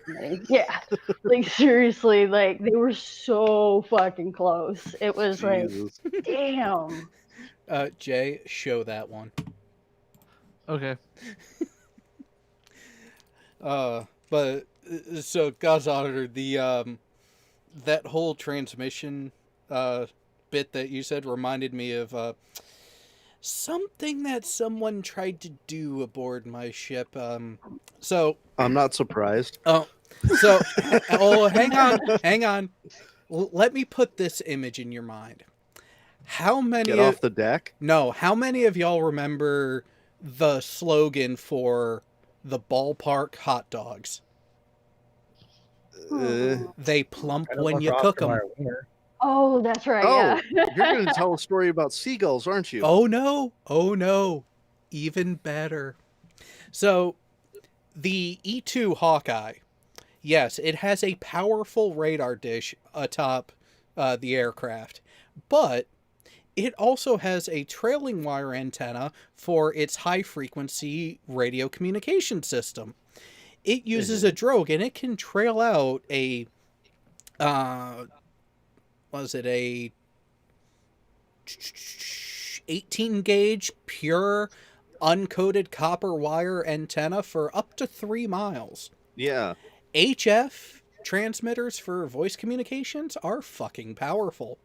Some guy decided to trail it out a little bit on the flight deck and then straddle it as his buddy was sitting in the plane and keyed it. Now what? Oh, Now what happens to a ballpark hot dog when you cook it on the grill just a little bit too long? it fucking explodes. Pop. Oh God. But- Oh, that reminds me of the pigeons that landed on the fence that one time. If you buy a 55 Bravo radar, which is microwave energy, which can kill a pilot 2 miles out, and you're up there and you have boob implants, it can actually boil your boobs and they kind of explode. Yeah. Yep. Yeah, no, we we had a couple of Right, a legit kill a pilot from 2 miles out. So yeah, you want to make sure that you don't want to nuke your microwave your boobs if you have No, microwave would be bad. I always wanted to place a fucking like a little cup of hot cocoa on the feed horn whenever we were transmitting because I really wanted to heat up my hot cocoa that way. But I never got the opportunity to. Safe. Like, you're not up there, but yeah. No, I did manage to kill a couple of pigeons a few times, so that was great. Here you go, Jared. Did you eat them? Because they were just dropped dead and be cooked. No, because so we had like a little camera that was pointed out towards the dish at one point, and we saw a couple of pigeons land on there, and it's like, well, a couple of pigeons aren't going to get in the way of our operations, so That's true. turn it on. Captain says execute. We push the button, and pigeon drops. It's like, well, shit, that happened. There you go. Yep. That's one way to do it. Greenpeace comes after you, and Right. Yeah, They well, don't know that's who I am. Well, that's where you just reorientate the antenna and key it again. You reorient the antenna because the satellite is in a specific location. You got to point it one way. I know someone who was trying. We had we were doing just some. We had to get rid of some of our extra, going bad ammo and stuff like that. And someone was trying to talk their chief into allowing them to try to shoot Sarbach rounds at some birds. And I'm like, that's like trying to shoot a gigantic missile at a fly. What are you talking about? Well, you want to be sure that you hit your target. Right. And everything in a 30 meter radius. Aren't there countermeasures? Aren't they others used for CMs? Sarbach? Yeah. It's for like slow moving air targets and stuff like that. We had the phalanx system. We had the we had that as well. The Sharebox are for either slow moving targets or for deploying like chafe system. Correct. Yeah. And they were trying to do it with and so it's really like, I'm like, what are you talking about? And they're like, I think it'd be really cool. Let's go ahead and do that. And I'm like, no. No, we called it the Sea Whiz, and that was in that was in the aft end of it, which R2D2 with an erection. Yes, very phallic. And then in the front was the 76, which I worked on. That was my baby. In 76 school, we had the one thing that was the most challenging about 76 school was the wheel for breaking open the breech. And there's like, I think it, like off the top of my head, I would like to say it was like 50 pounds or something like that you just had to move the wheel to open it up, and that's so you can like take some of the rounds out, or we would lock it open when we needed to do certain types of PMS. And that was like one of the hardest parts of 76 school, because when I joined, I was 17 and I was this big, I was tiny, and so I literally, vegan. I was. I Are you literally seeing the worked. picture that's up right now? You'll grow big and strong one day. Yes. And then we'll That's take all super your convenient for assets. what you were talking about. That's right. I'm telling you. Like I worked out every day trying to get up my strength because when I first got in, I couldn't move it. I just had no upper body strength. And so for the 3 months that I was in that school, I literally every day was working out, trying to get strong enough to just be able to crank that wheel. And so, and then, I mean, we you could worked out in the engine room. I mean, we had I would do like pull-ups and sit-ups Yeah. and chest things and all kinds of stuff. That's, I mean, when you have 5-hour watches, you Right. generally have to pass the You time. just Most of us worked figure out. I was shit in out. good shape. Yeah. Yeah, I was in really good shape. What the fuck And happened? I don't know, but I mean, I was. Fleshlights and That's a different kind of workout. Oh, I got fleshlight stories. Have those on board your why would you have a fleshlight? By the way, that's weird. But I'm not referring my to fleshlight. I'm referring to male barracks. Oh, I don't think. I like that one. That was a good I don't game. think those existed at the time. There's They literally a existed. time. Did they? Get the Oh wait, fuck maybe not while you were in. That was a different time. A different era. We didn't have flashlights. What we had was No, before the technology had been invented. Yeah. We had what's called the barrel boy. So Coast Guard is so like you have like no budget for anything. And there was literally one time where we were on patrol and the shaft actually broke. And like completely broke. There's a medical term for that. It's called penile fracture. Yes. Yes, the whole shaft. I'm sorry to derail broke. your story, but goddamn. Oh yeah, it is an emergency situation. If you ever experience It's a real this, thing, guys. there will be no mistake. Seek emergency attention immediately, as you were saying. All right, vegan, continue, please. Okay, no problem. So we're in the middle of we're limping back to I had to use it. You know, Yeah, you would be limping, I bet. Yeah, we had to I don't limp think you back would even to be port. doing that. But we were dead in the water for 36 hours because of the fact that we couldn't go anywhere. We had no shaft. And we were trying to figure out what the heck we were going to do. We ran out of potable water. We were getting low on stores, everything else. It was really shitty. And we literally had to duct tape the shaft, like in order to get it to work enough. I'm getting very images. So this one time I got kicked in the balls. And by the way, you know what they have at the end of the shaft? They have a just the tip, Steve.